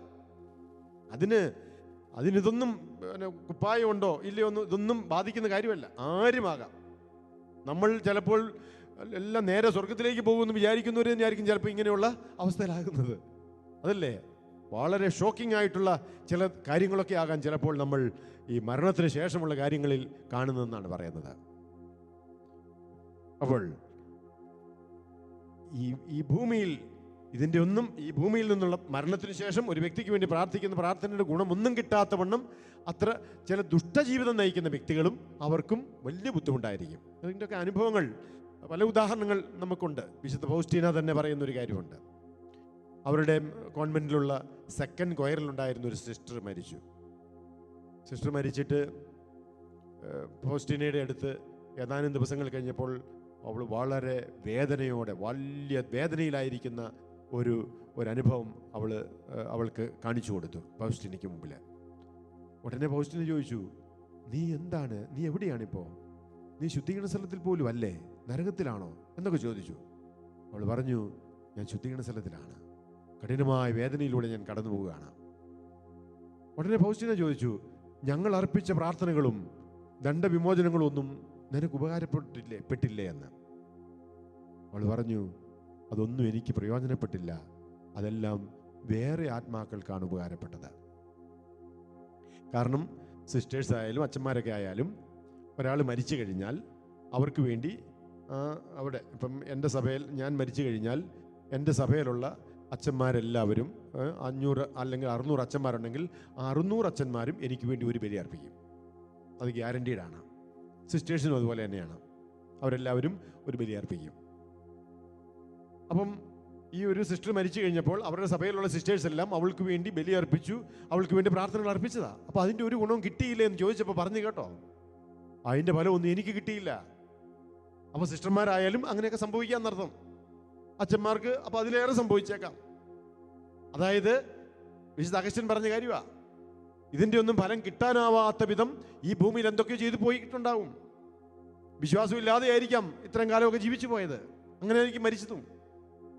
വിശുദ്ധ ജീവിതം, കൗദാശിക ജീവിതത്തിലുള്ള വിശ്വാസമില്ലാതെ അല്ലെങ്കിൽ ഇങ്ങനെയുള്ള കാര്യങ്ങളിലൊക്കെ അശ്രദ്ധ കാണിച്ച് അല്ലെങ്കിൽ അതിലൊന്നും യാതൊരു വിശ്വാസമില്ലാതെ ജീവിച്ചു പോയ ആളാണെങ്കിൽ പിന്നീട് മരിച്ചതിന് ശേഷം മറ്റുള്ളവർ ജീവിച്ചിരിക്കുന്ന അർപ്പിക്കുന്ന പ്രാർത്ഥനകൾ അവർക്ക് അത്ര പ്രയോജനം ചെയ്യണമെന്ന് നിർബന്ധമില്ല. അപ്പോൾ അവർക്ക് വേണ്ടി തുടർച്ചയായിട്ട് ദീർഘകാലം നമ്മൾ പ്രാർത്ഥിക്കേണ്ടതുണ്ട് എന്നാണ് പറഞ്ഞതിൻ്റെ സൂചന. അപ്പോൾ മരിച്ചവർക്ക് വേണ്ടി നമ്മൾ അർപ്പിക്കാവുന്നത് ഒരു ഏറ്റവും പ്രധാനപ്പെട്ടത് വിശുദ്ധ കുർബാന തന്നെയാണ്. ഈ വിശുദ്ധ കുർബാനയാണ് മരിച്ചവർക്ക് വേണ്ടി പ്രത്യേകമായിട്ടൊരു ദിവസം തന്നെ മരിച്ചവർക്ക് വേണ്ടി ബലിയർപ്പിക്കാൻ തുടങ്ങിയത് ക്ലൂണിയിലെ വിശുദ്ധ ഒഡീലോയാണ്. ഒഡീലോ ജനിച്ചത് 962, മരിച്ചത് 1049. അദ്ദേഹം ഈ ക്ലൂണി സഭകളുടെ സ്ഥാപകനാണ്. അദ്ദേഹം അതിൻ്റെ ആബട്ട് ആയപ്പോൾ അദ്ദേഹം ഈ നവംബർ 2 അദ്ദേഹത്തിൻ്റെ സഭയിൽ നിന്ന്, അതായത് ക്ലൂണി സഭയിൽ നിന്ന്, പല സഭകളുണ്ട്, ക്ലൂണി സഭകളിൽ നിന്ന് മരിച്ചുപോയവർക്ക് വേണ്ടി അവരുടെ സഭയിലുള്ള അംഗങ്ങളെല്ലാവരും പ്രാർത്ഥിക്കാൻ വേണ്ടി അദ്ദേഹം 1030 ആരംഭിച്ച ഒരു പതിവാണ് നവംബർ 2 അവർക്ക് വേണ്ടി പ്രാർത്ഥിക്കാം എന്ന പതിവ്. അതാണ് ആദ്യമായിട്ട് മരിച്ചവർക്ക് വേണ്ടി ഒരു ദിവസം ആരംഭിച്ചത്. അങ്ങനെയാണ്.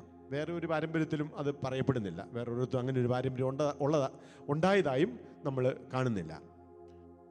അപ്പം ഈ വിശുദ്ധ ഒഡീലോ, ക്ലൂണിയിലെ വിശുദ്ധ ഒഡീലോ, അദ്ദേഹം നവംബർ 2 ക്ലൂണി സഭയിൽ നിന്ന് വേർപെട്ടു പോയവർക്ക് വേണ്ടി പ്രാർത്ഥിക്കാൻ വേണ്ടി, മരണം വഴി വേർപെട്ടു പോയവർക്ക് വേണ്ടി പ്രാർത്ഥിക്കാൻ ക്ലൂണി സഭാംഗങ്ങളോട് അദ്ദേഹം ആവശ്യപ്പെട്ടു. അദ്ദേഹം അങ്ങനെ അവർക്ക് വേണ്ടി പ്രാർത്ഥന ആരംഭിച്ച് കുറേ കൊല്ലങ്ങൾ കഴിഞ്ഞപ്പോഴാണ് 1748 പടിഞ്ഞാറൻ സഭ ആദ്യമായി അവരാണ് നവംബർ 2 എല്ലാ സകല മരിച്ചവരുടെയും തിരുനാളായിട്ട് ഔദ്യോഗികമായിട്ട് പ്രഖ്യാപിക്കുന്നത്. അതിനുശേഷം പിന്നീട് മറ്റ് സഭകളൊക്കെ നല്ലൊരു പാരമ്പര്യമാണ്. അപ്പം ആ പാരമ്പര്യത്തിൻ്റെ തുടക്കം വിശുദ്ധ ഒഡീലോ വഴിയാണെന്ന് മാത്രമേ ഉള്ളൂ. നവംബർ 2 സകല മരിച്ചവർക്കും വേണ്ടി പ്രാർത്ഥിക്കുന്ന ആ മാസം, അതാണ് ആ മാസം. പിന്നീട് ഇപ്പോൾ നവംബർ മാസം മുഴുവനും മരിച്ചവർക്ക് വേണ്ടി പ്രാർത്ഥിക്കാനും ശുദ്ധീകരണ സ്ഥലത്തിൽ ആത്മാക്കൾക്ക് വേണ്ടി പ്രാർത്ഥിക്കാനൊക്കെ ആയിട്ട് നമ്മളും ഈ വർഷം വളരെ സജീവമായിട്ട് നമ്മൾ അത് ധ്യാനിക്കുകയുമാണ്. അപ്പം നവംബർ 2 മരിച്ചവർക്ക് വേണ്ടി 3 കുർബാനകൾ ഒരു വൈദികൻ അർപ്പിക്കാമെന്നാണ് ലത്തീൻ പാശ്ചാത്യ സഭ പഠിപ്പിക്കുന്നത്. 3 കുർബാനകൾ അർപ്പിക്കാം. ഒന്നാമത്തെ കുർബാന ഒരു മരിച്ചുപോയ ഒരു വ്യക്തിക്കോ സമൂഹത്തിനു വേണ്ടി ചൊല്ലാം. രണ്ടാമത്തെ കുർബാന മരിച്ചുപോയ എല്ലാ മരിച്ചവർക്കും വേണ്ടി പ്രാർത്ഥിക്കുന്നു. മൂന്നാമത്തെ കുർബാന മാർപ്പാപ്പായുടെ നിയോഗാർത്ഥം അർപ്പിക്കുന്നു. അങ്ങനെ 3 കുർബാനകൾ അന്ന് വൈദികർക്ക് അർപ്പിക്കാനായിട്ട് ഉള്ള അവസരവും കൊടുത്തിട്ടുണ്ട്. അതുമാത്രമല്ല, ഈ നവംബർ 2 മൾട്ടിപ്പിൾ പ്ലനറി ഇൻ്റലിജൻസ്, ഒന്നിലധികം പൂർണ്ണദണ്ഡ വിമോചനങ്ങൾ മരിച്ചവർക്ക് വേണ്ടി നേടിക്കൊടുക്കാനായിട്ട് പറ്റുന്ന ഒരു ദിവസവുമാണ്. ഒറ്റ ദിവസം മാത്രമേ ഉള്ളൂ. ബാക്കി എല്ലാ ദിവസങ്ങളിലും പൂർണ്ണദണ്ഡ വിമോചനങ്ങൾ ഒരു ദിവസം ഒന്ന് മാത്രമാണ് സ്വീകരിക്കാൻ സാധിക്കുകയുള്ളൂ. അതിനെക്കുറിച്ച് നമ്മൾ അടുത്ത ദിവസങ്ങളിൽ നമ്മൾ കാണും, ദണ്ഡവിമോചനങ്ങളെക്കുറിച്ച്. അപ്പോൾ ഈ കുർബാന, വിശുദ്ധ കുർബാന മരിച്ചവർക്ക് വേണ്ടി, എല്ലാ മരിച്ചവർക്കും വേണ്ടി അർപ്പിക്കാനായിട്ട് നവംബർ 2 എന്നുള്ള പതിവും അങ്ങനെ സഭയിൽ ഉണ്ടാകുകയാണ്. അപ്പം മരിച്ചവർക്ക് വേണ്ടി ബലിയർപ്പിക്കുന്ന പതിവും അങ്ങനെ അവരെ ശുദ്ധീകരണ സ്ഥലത്തിൽ ആത്മാക്കളെ സഹായിച്ച അനേകം വിശുദ്ധാത്മാക്കളും ഒക്കെയുണ്ട് എന്നുള്ളത് നമ്മൾ മറക്കാതിരിക്കുക. അനുഭവങ്ങൾ പറയാനാണെങ്കിൽ ധാരാളം അനുഭവങ്ങൾ. ടോളന്റിനോയിലെ വിശുദ്ധ നിക്കോളാസ്, അദ്ദേഹം 1245 ജനിച്ച് 60-ാമത്തെ വയസ്സിൽ മരിച്ച അദ്ദേഹം വൈദികനായിരുന്നു, വലിയ ഒരു വചന പ്രഘോഷകനായിരുന്നു. അദ്ദേഹം അദ്ദേഹം 100-ലേറെ മരിച്ചവരെ ഉയർപ്പിച്ചിട്ടുള്ള വലിയ അത്ഭുതം പ്രവർത്തിച്ച ഒരു മനുഷ്യൻ കൂടിയാണ് ഈ ടൊളന്റോനോയിലെ വിശുദ്ധ നിക്കോളാസ്. അദ്ദേഹത്തിൻ്റെ തന്നെ ഒത്തിരി അനുഭവങ്ങളുണ്ട്. അദ്ദേഹത്തിന് മുമ്പിൽ ഒരിക്കൽ രാത്രി അദ്ദേഹം കിടക്കയിൽ കിടക്കുകയാണ്, ഉറങ്ങുന്നൊന്നുമില്ല. കിടക്കയിൽ കിടക്കുന്ന സമയത്ത് ഫ്രാ പെല്ലഗ്രീനോ എന്ന് സ്വയം പരിചയപ്പെടുത്തിക്കൊണ്ട് ഒരു സഹോദരൻ അദ്ദേഹത്തിന് മുമ്പിൽ വന്ന് നിൽക്കുകയാണ്. മരണമടഞ്ഞ ഒരു സഹോദരനാണെന്നും തനിക്ക് വേണ്ടി ഒരു ബലി അർപ്പിക്കണമെന്നും അദ്ദേഹം ഈ നിക്കോളാസിനോട് ആവശ്യപ്പെട്ടു. താൻ ശുദ്ധീകരണ സ്ഥലത്തിലാണെന്നും തനിക്ക് വേണ്ടി ബലി അർപ്പിക്കണമെന്നും ആവശ്യപ്പെട്ട ആ സഹോദരന് വേണ്ടി തുടർന്നുള്ള 7 ദിവസങ്ങളിൽ ഈ നിക്കോളാസ് അദ്ദേഹത്തിന് വേണ്ടി ബലി അർപ്പിച്ചു. 7 ദിവസം കഴിഞ്ഞപ്പോൾ ഈ ആത്മാവ് തന്നെ ഫ്രാ പെല്ലഗ്രീനോ, അദ്ദേഹം സഹോദരനാണ്, ഫ്രാ എന്ന് പറഞ്ഞാൽ ബ്രദർ എന്നാണ്. അദ്ദേഹം പിന്നെ വന്ന് പറഞ്ഞത്, 7 ദിവസങ്ങൾക്ക് ശേഷം വന്ന് പറഞ്ഞത്, താങ്കളുടെ ആ 7 ദിവസത്തെ വിശുദ്ധ കുർബാനയിലൂടെ ഞാൻ എൻ്റെ ആത്മാവിന് മാത്രമല്ല ശുദ്ധീകരണ സ്ഥലത്തിലെ അനേകം ആത്മാക്കൾക്ക് ഒരു ഉപകാരമായി അവർ അനേകം പേര് സ്വർഗത്തിലേക്ക് ഉടനെ പോകും എന്ന് അദ്ദേഹം അറിയിക്കുകയുണ്ടായി. എന്നിട്ട് നന്ദിയൊക്കെ പറഞ്ഞ് അദ്ദേഹം പോവുകയാണ്. ഇങ്ങനെയുള്ള എത്രയോ അനുഭവങ്ങളാണ് നമുക്ക് വിശുദ്ധരുടെ ചരിത്രങ്ങളിലൊക്കെ നമുക്ക് കാണാൻ പറ്റുന്നത്. വിശുദ്ധ പാദ്രി പിയോയുടെയൊക്കെ ജീവിതത്തിൽ 100 കണക്കിന് അനുഭവങ്ങൾ അപ്രകാരമുണ്ട്. പ്രാർത്ഥന ചോദിച്ച് വിശുദ്ധ കുർബാന, ഒരു കുർബാനയ്ക്ക് വേണ്ടി അദ്ദേഹത്തിന് മുമ്പിൽ വന്ന് യാചിച്ച് ആ കുർബാന അർപ്പിച്ചു കഴിയുമ്പോഴേക്ക് അവർ സ്വർഗത്തിലേക്ക് പോകുന്ന എത്രയോ ആത്മാക്കളുടെ ചരിത്രങ്ങളാണ് വിശുദ്ധ പാദ്രി പിയോ ഒക്കെ എഴുതുന്നത്. അതൊക്കെ ചരിത്രപരമായിട്ട് തന്നെ, ചിലപ്പോൾ അത് അദ്ദേഹത്തിന് തോന്നലാണെന്ന് കരുതിയൊക്കെ അത് ചിലർ വിചാരിച്ചു. അദ്ദേഹത്തിൻ്റെ സുപ്പീരിയർ അദ്ദേഹം സംശയിച്ചു, ഇത് വെറുതെ പറയുന്നതെന്ന് കരുതി. പക്ഷെ അതൊക്കെ ചരിത്ര നാളുകളൊക്കെ എടുത്തു നോക്കിക്കഴിഞ്ഞപ്പോൾ വളരെ കൃത്യമായ സംഭവങ്ങളായിരുന്നു. അപ്പം അതുകൊണ്ട് മരണമടഞ്ഞു പോയൊരു സഹോദരൻ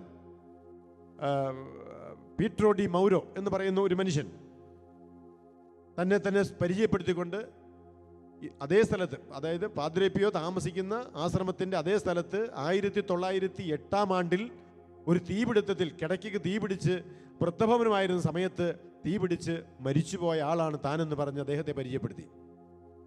എന്തിനാ വന്ന് എന്നൊക്കെ ചോദിച്ചപ്പോൾ പറഞ്ഞു, എനിക്ക് വേണ്ടി അങ്ങ് ഒരു കുർബാന അർപ്പിക്കണം.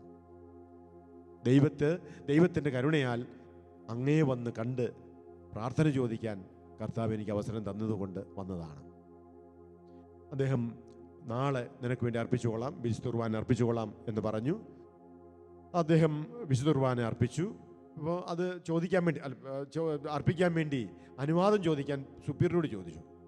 സുപ്പീരിയറോട് ചോദിച്ചു കഴിഞ്ഞപ്പോൾ സുപ്പീരിയർ പറഞ്ഞു, ഞാൻ ഒന്ന് പരിശോധിച്ച് നോക്കട്ടെ.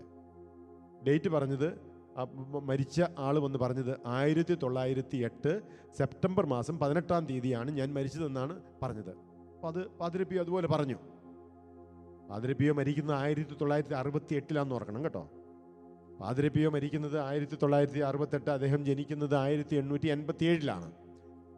അപ്പം ഇത് 1908 മരിച്ച അതേ സ്ഥലത്ത് അദ്ദേഹം പാദ്രി പിയോ ഒന്നും കാണാതെ അവിടെയൊന്നും വന്നിട്ടില്ല ആ സമയത്ത്.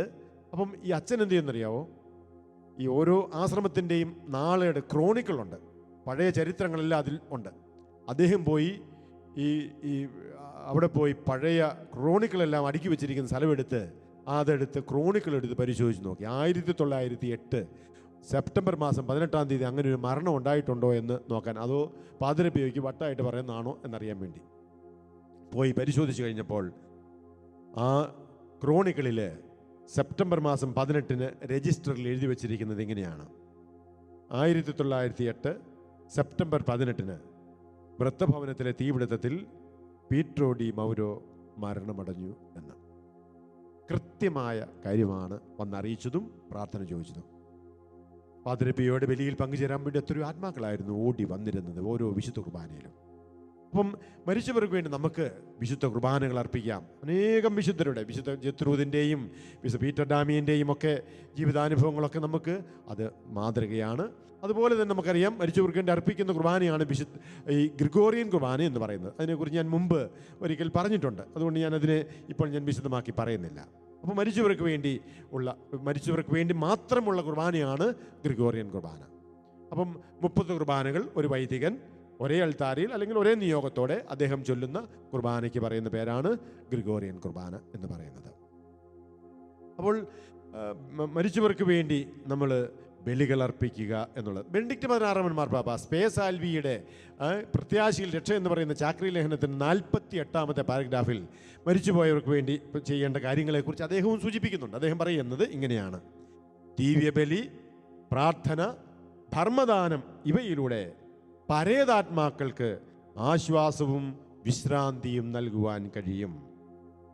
സ്നേഹത്തിന് മരണാനന്തര ജീവിതത്തിലേക്ക് എത്താനാവുമെന്നും പരസ്പരമുള്ള ദാനവും സ്വീകരണവും സാധ്യമാണെന്നും അതിലൂടെ നമുക്ക് പരസ്പരമുള്ള വാത്സല്യം മരണത്തിൻ്റെ പരിധിക്കപ്പുറത്തേക്ക് തുടരാനാകുമെന്നുമുള്ള വിശ്വാസം യുഗങ്ങളിലൂടെ ക്രൈസ്തവരുടെ ബോധ്യമായിരുന്നു.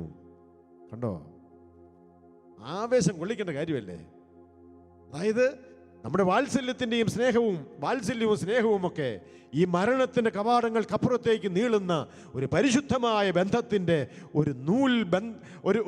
ഒരു ബന്ധമാണ് അവിടേക്കുള്ളത്. അവിടേക്കൊരു ബന്ധമുണ്ട് നമ്മുടെ ഈ പ്രാർത്ഥനയിലൂടെ. ബലി അർപ്പണം, അദ്ദേഹം പറയുന്നത് 3 കാര്യങ്ങൾ അവിടെ പറഞ്ഞത്: ദിവ്യബലി, പ്രാർത്ഥനകൾ, ദാനധർമ്മം. അപ്പം മരിച്ചവർക്ക് വേണ്ടിയുള്ള പ്രാർത്ഥനകൾ മറ്റൊന്നാണ്. അപ്പം വിശുദ്ധ കുർബാന, ദാനധർമ്മങ്ങൾ. അപ്പം മരിച്ചവർക്ക് വേണ്ടി ദാനധർമ്മം ചെയ്യാൻ സാധിക്കും.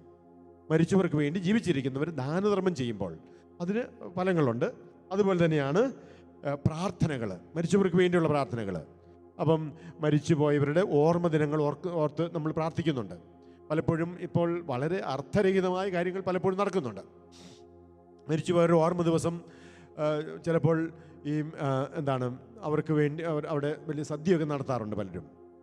13 അല്ലെങ്കിൽ 16 41 ദിവസമൊക്കെ കുർബാന അർപ്പിച്ച് നാട്ടുകാർക്കെല്ലാം വലിയ ഗംഭീരമായിട്ട് നല്ല ഇറച്ചിയൊക്കെ കൊടുത്ത് നല്ല കൊടുത്തോട്ടെ. പക്ഷേ അതിൻ്റെ ഒറിജിനലുള്ള അർത്ഥം അത് ദാനധർമ്മത്തിൻ്റെയും ദരിദ്ര സേവനത്തിൻ്റെയും സ്നേഹത്തിൻ്റെയും ഒക്കെ അടയാളമായിട്ടാണ്.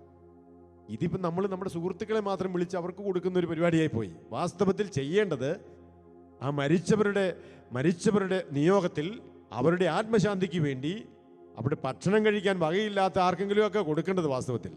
പക്ഷെ ഇത് അയൽവക്കംകാർക്കും നല്ലപോലെ ഭക്ഷിക്കാനൊക്കെ വകുപ്പുള്ളവർക്കൊക്കെ തന്നെയാണ് നമ്മൾ കൊടുക്കുന്നത്. അർത്ഥങ്ങൾ വിട്ടുപോവുക, അർത്ഥങ്ങളൊക്കെ നഷ്ടപ്പെട്ടു പോയ ആചാരങ്ങൾ അനാചാരങ്ങളായിട്ട് പോലും പലതും മാറിക്കൊണ്ടിരിക്കുന്നു എന്നർത്ഥം. അപ്പം അവർക്ക് വേണ്ടി ദാനധർമ്മങ്ങൾ ചെയ്യണം, ദരിദ്രരെ സഹായിക്കാം. പാവപ്പെട്ടവർക്ക് വേണ്ടി നമ്മൾ ഈ മരിച്ചവരുടെ നിയോഗാർത്ഥം, അവരുടെ ആത്മരക്ഷയ്ക്ക് വേണ്ടി, അവരുടെ ശുദ്ധീകരണ മോചനത്തിന് വേണ്ടി ആ സ്നേഹത്തിൻ്റെ ഒരു പ്രവൃത്തിയായിട്ട് വേണം അത് കൊടുക്കാൻ. അല്ലെങ്കിൽ ഞാൻ പറഞ്ഞതുകൊണ്ടോ ഇങ്ങനെ സഭ പഠിപ്പിക്കുന്നു എന്ന് കരുതിയോ മാത്രമല്ല, അത് സ്നേഹത്തിൻ്റെ അടയാളമായി. അപ്പം എന്താണ് ആ ദരിദ്ര സേവനം, കാരുണ്യ പ്രവൃത്തി, ദാനധർമ്മം ഇതെന്നൊക്കെ പറയുന്നത് അതൊരു സ്നേഹത്തിൻ്റെ ഒരു പ്രകടനമാണ്. ആ സ്നേഹമാണല്ലോ അവരെ ഒരാത്മാവിന് രക്ഷയായിട്ട് മാറുന്നത്. അതിന് വലിയ ഫലമുണ്ട്. അങ്ങനെയും ചെയ്യാം. പിന്നെ പ്രാർത്ഥനകളാണ്, മരിച്ചവർക്ക് വേണ്ടി നമ്മൾ അർപ്പിക്കുന്ന പ്രാർത്ഥനകൾ, അതും പ്രധാനപ്പെട്ട കാര്യമാണ്. വിശുദ്ധ അഗസ്റ്റിൻ തന്നെ പറയുന്നത് ഇങ്ങനെയാണ്: സഭയുടെ പ്രാർത്ഥന, രക്ഷാകര ബലി, മരിച്ചവരുടെ ആത്മാക്കൾക്കായി നൽകുന്ന ദാനധർമ്മങ്ങൾ എന്നിവ വഴിയായി മരിച്ചവരുടെ പാപങ്ങൾക്ക് അർഹിക്കുന്ന ശിക്ഷയേക്കാൾ കർത്താവിൻ്റെ കാരുണ്യമൊഴുക്കി അവരെ സഹായിക്കാനാകും. അദ്ദേഹത്തിൻ്റെ സർമൺസിൻ്റെ 172-2 പറയുന്ന കാര്യമാണ്. അപ്പം അദ്ദേഹം തുടർന്ന് അങ്ങനെ പല കാര്യങ്ങൾ അദ്ദേഹം പറയുന്നുണ്ട്. അപ്പോൾ മരിച്ചവർക്ക് വേണ്ടി നമ്മൾ പ്രാർത്ഥിക്കുക, അവർക്ക് വേണ്ടി ബലികൾ അർപ്പിക്കുക, അവർക്ക് വേണ്ടി ദാനധർമ്മം ചെയ്യുക, അവർക്ക് വേണ്ടി ദണ്ഡവിമോചനങ്ങൾ സ്വീകരിക്കുക, അവർക്ക് വേണ്ടി കാരുണ്യ പ്രവർത്തികൾ ചെയ്യുക. ഇതൊക്കെ വളരെ വളരെ ഫലപ്രദമായ കാര്യങ്ങളാണ്.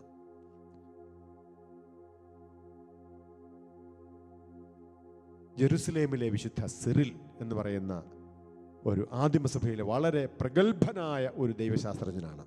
അദ്ദേഹം ജനിച്ചത് 3-4 നൂറ്റാണ്ടിലാണ്. അദ്ദേഹം ജനിക്കുന്നത് 313-ലാണ്, മരിക്കുന്നത് 386-ല്. അദ്ദേഹത്തെ കത്തോലിക്ക സഭയിൽ മാത്രമല്ല പൗരസ്ത്യ ഓർത്തഡോക്സ് സഭയിലും അദ്ദേഹത്തെ, അതുപോലെ ആംഗ്ലിക്കൻ സഭയിലുമൊക്കെ അദ്ദേഹത്തെ വിശുദ്ധനായിട്ട് പരിഗണിക്കപ്പെടുന്ന ഒരാളാണ് ജെറുസലേമിലെ വിശുദ്ധ Cyril, saint Cyril of Jerusalem. അദ്ദേഹം പറയുന്ന ഒരു ഉദാഹരണത്തിലൂടെ, അദ്ദേഹം ജെറുസലേമിലെ മെത്രാനായിരുന്നു, ഓർക്കണം. മെത്രാനായിരുന്ന സമയത്ത് അദ്ദേഹം പഠിപ്പിച്ച ഒരു അദ്ദേഹത്തിൻ്റെ പ്രസംഗത്തിലെ ഒരു പ്രസംഗ ഭാഗം ഞാൻ വായിക്കാം. അദ്ദേഹം പറയുകയാണ്: ഒരു ഉദാഹരണത്തിലൂടെ ഞാൻ വ്യക്തമാക്കാം. കാരണം പാപാവസ്ഥയിൽ ഒരു വ്യക്തി മരിച്ചാൽ പ്രാർത്ഥനയിൽ ഓർത്തതുകൊണ്ട് ആത്മാവിന് എന്തു നേട്ടമെന്ന് ചോദിക്കുന്ന അനേകരുണ്ട് എന്നെനിക്കറിയാം. കൊള്ളാം. തന്നെ ധിക്കരിച്ച കുറച്ചുപേരെ നാട് കടത്താൻ ഒരു രാജാവ് തീരുമാനിച്ചുവെന്ന് കരുതുക. നാടു കടത്തപ്പെട്ട് ശിക്ഷിക്കപ്പെട്ടവർക്ക് വേണ്ടി മാധ്യസ്ഥം ചോദിച്ചു വന്നവർ രാജാവിനൊരു കിരീടം നെയ്ത് അദ്ദേഹത്തിന് സമർപ്പിക്കുമ്പോൾ ശിക്ഷിക്കപ്പെട്ടവരുടെ ശിക്ഷ രാജാവ് ഇളവ് ചെയ്തു കൊടുക്കാതിരിക്കുമോ? അതുപോലെ നാമും മരിച്ചവർക്ക് വേണ്ടി അവരുടെ തിരുമുമ്പിൽ പ്രാർത്ഥനകൾ അർപ്പിക്കുന്നു. നമ്മൾ കിരീടമർപ്പിക്കേണ്ട കാര്യമില്ല. പിന്നെയോ നമ്മുടെ പാപങ്ങൾക്ക് പരിഹാരമായി ബലിയർപ്പിച്ച ക്രിസ്തുവിനെ സമർപ്പിക്കണം. ഉദാരമതിയായ ദൈവത്തെ അവർക്ക് വേണ്ടിയും നമുക്ക് വേണ്ടിയും സന്തോഷിപ്പിക്കണം.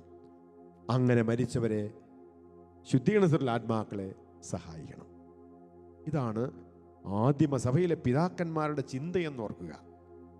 അപ്പോൾ ദൈവത്തിന് മുമ്പിൽ നമ്മൾ പ്രാർത്ഥനകൾ അർപ്പിച്ച്, ബലികൾ അർപ്പിച്ച്, മരിച്ചവർക്ക് വേണ്ടി പ്രാർത്ഥനകൾ അർപ്പിച്ച് നമ്മൾ അവരെ സഹായിക്കണം.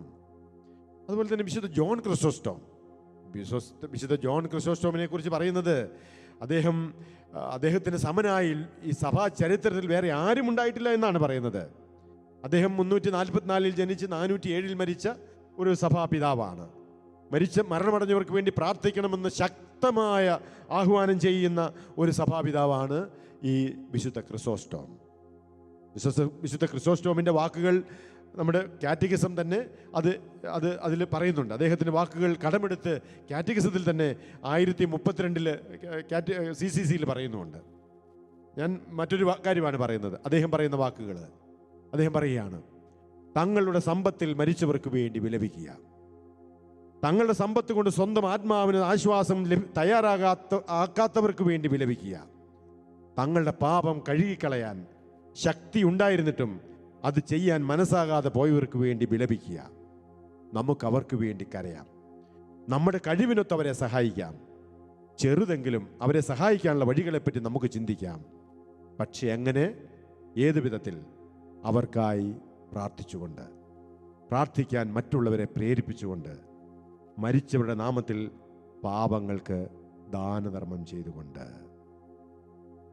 ഇത് കേൾക്കുമ്പോൾ നിങ്ങൾക്ക് പിതാക്കന്മാർ, സഭാപിതാക്കന്മാർ, ആദിമസഭയൊക്കെ എങ്ങനെയാണ് ഈ കാര്യങ്ങളെ ചിന്തിച്ചത്, മനസ്സിലാക്കിയതെന്നത് മനസ്സിലാകുന്നു എന്ന് വിചാരിക്കുകയാണ്. ഇനി ഇതേ കാര്യങ്ങളെക്കുറിച്ച് ധാരാളം പറയാനുണ്ടെങ്കിലും ചുരുക്കി അങ്ങ് പറഞ്ഞതേ ഉള്ളൂ. നമുക്ക് ആരാധനയിലേക്ക് പ്രവേശിക്കാം. പരിശുദ്ധ കുർബാനയുടെ ആരാധനയിൽ നമുക്ക് മരിച്ചവരെ പ്രത്യേകമായിട്ട് സ്നേഹത്തോടെ നമുക്ക് ഓർത്ത് പ്രാർത്ഥിക്കാം. ദിവികാരൻ ഈശോയെ നമുക്ക് മധ്യത്തിലേക്ക് ക്ഷണിക്കാം.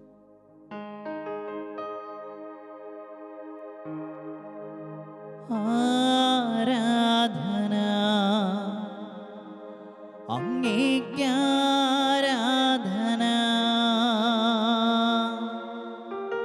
ആരാധന അങ്ങേക്കാരാധന.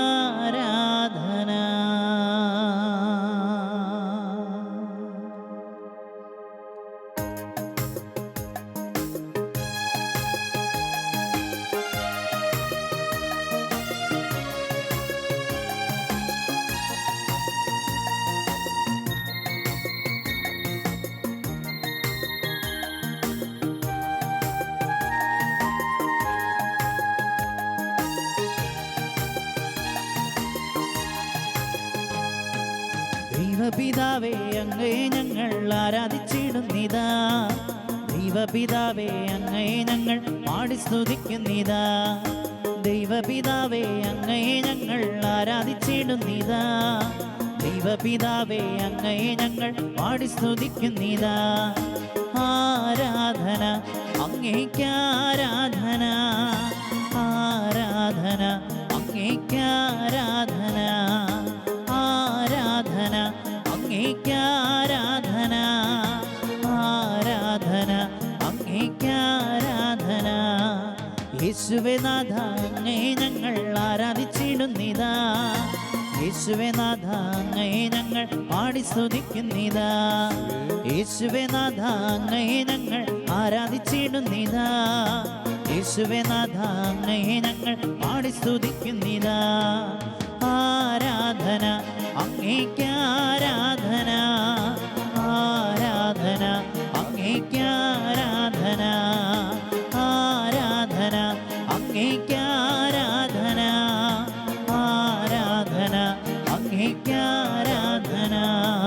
പാവനാത്മാവേ അങ്ങയെ ഞങ്ങൾ ആരാധിച്ചിടുന്നിതാ. പാവനാത്മാവേ അങ്ങയെ ഞങ്ങൾ പാടി സ്തുതിക്കുന്നിതാ.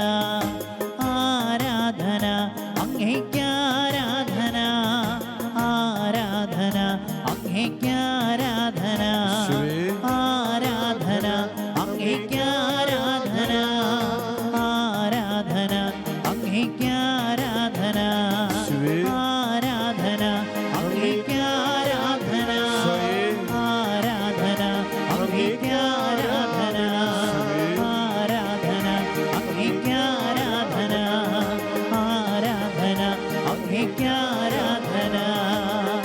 ഇരു കരങ്ങൾ ഉയർത്തി വിളിക്കുന്നു യേശുവേ, യേശുവേ, യേശുവേ, യേശുവേ, യേശുവേ. Hallelujah, hallelujah, hallelujah. ആരാധന, ആരാധന, ആരാധന, ആരാധന. യേശുവേ, യേശുവേ. Hallelujah, hallelujah, hallelujah. Hallelujah, hallelujah, hallelujah. ആരാധന, ആരാധന, ആരാധന. യേശുവേ. Hallelujah, hallelujah, hallelujah. യേശുവേ, യേശുവേ, യേശുവേ. ആരാധന, ആരാധന, ആരാധന. പരിശുദ്ധ പരമദിവ്യകാരുണ്യത്തിന് എന്നേരവും ആരാധനയും സ്തുതിയും പുകഴ്ചയും ഉണ്ടായിരിക്കട്ടെ. പരിശുദ്ധ പരമദിവ്യകാരുണ്യത്തിന് എന്നേരവും ആരാധനയും സ്തുതിയും പുകഴ്ചയും ഉണ്ടായിരിക്കട്ടെ. പരിശുദ്ധ പരമദിവ്യകാരുണ്യത്തിന് എന്നേരവും ആരാധനയും സ്തുതിയും പുകഴ്ചയും ഉണ്ടായിരിക്കട്ടെ. സാബത്ത് ദിവസം രോഗിയെ സുഖപ്പെടുത്തുന്ന സമയത്ത് ഈശോയോട് നിയമജ്ഞരും ഫരിസേയരും ഒരു ചോദ്യം ചോദിച്ചു, നീ എന്തുകൊണ്ടാണ് സാബത്തിൽ രോഗശാന്തി നൽകുന്നത്? ഈശോ മറിച്ചൊരു ചോദ്യം ചോദിച്ചു, നിങ്ങളുടെ കാളയോ ആടോ വളർത്തുമൃഗങ്ങളോ ഒരു കുഴിയിൽ വീണാൽ സാബത്ത് ദിവസം എന്ന് കരുതി നിങ്ങളതിനെ രക്ഷിക്കാതിരിക്കുമോ? സാബത്ത് കഴിയട്ടെ എന്ന് വിചാരിക്കുമോ? ഇല്ല. അങ്ങനെയെങ്കിൽ ഇവനെ ഞാൻ സുഖപ്പെടുത്തിയത് തെറ്റാണോ? ഇതാണ് ചോദ്യം.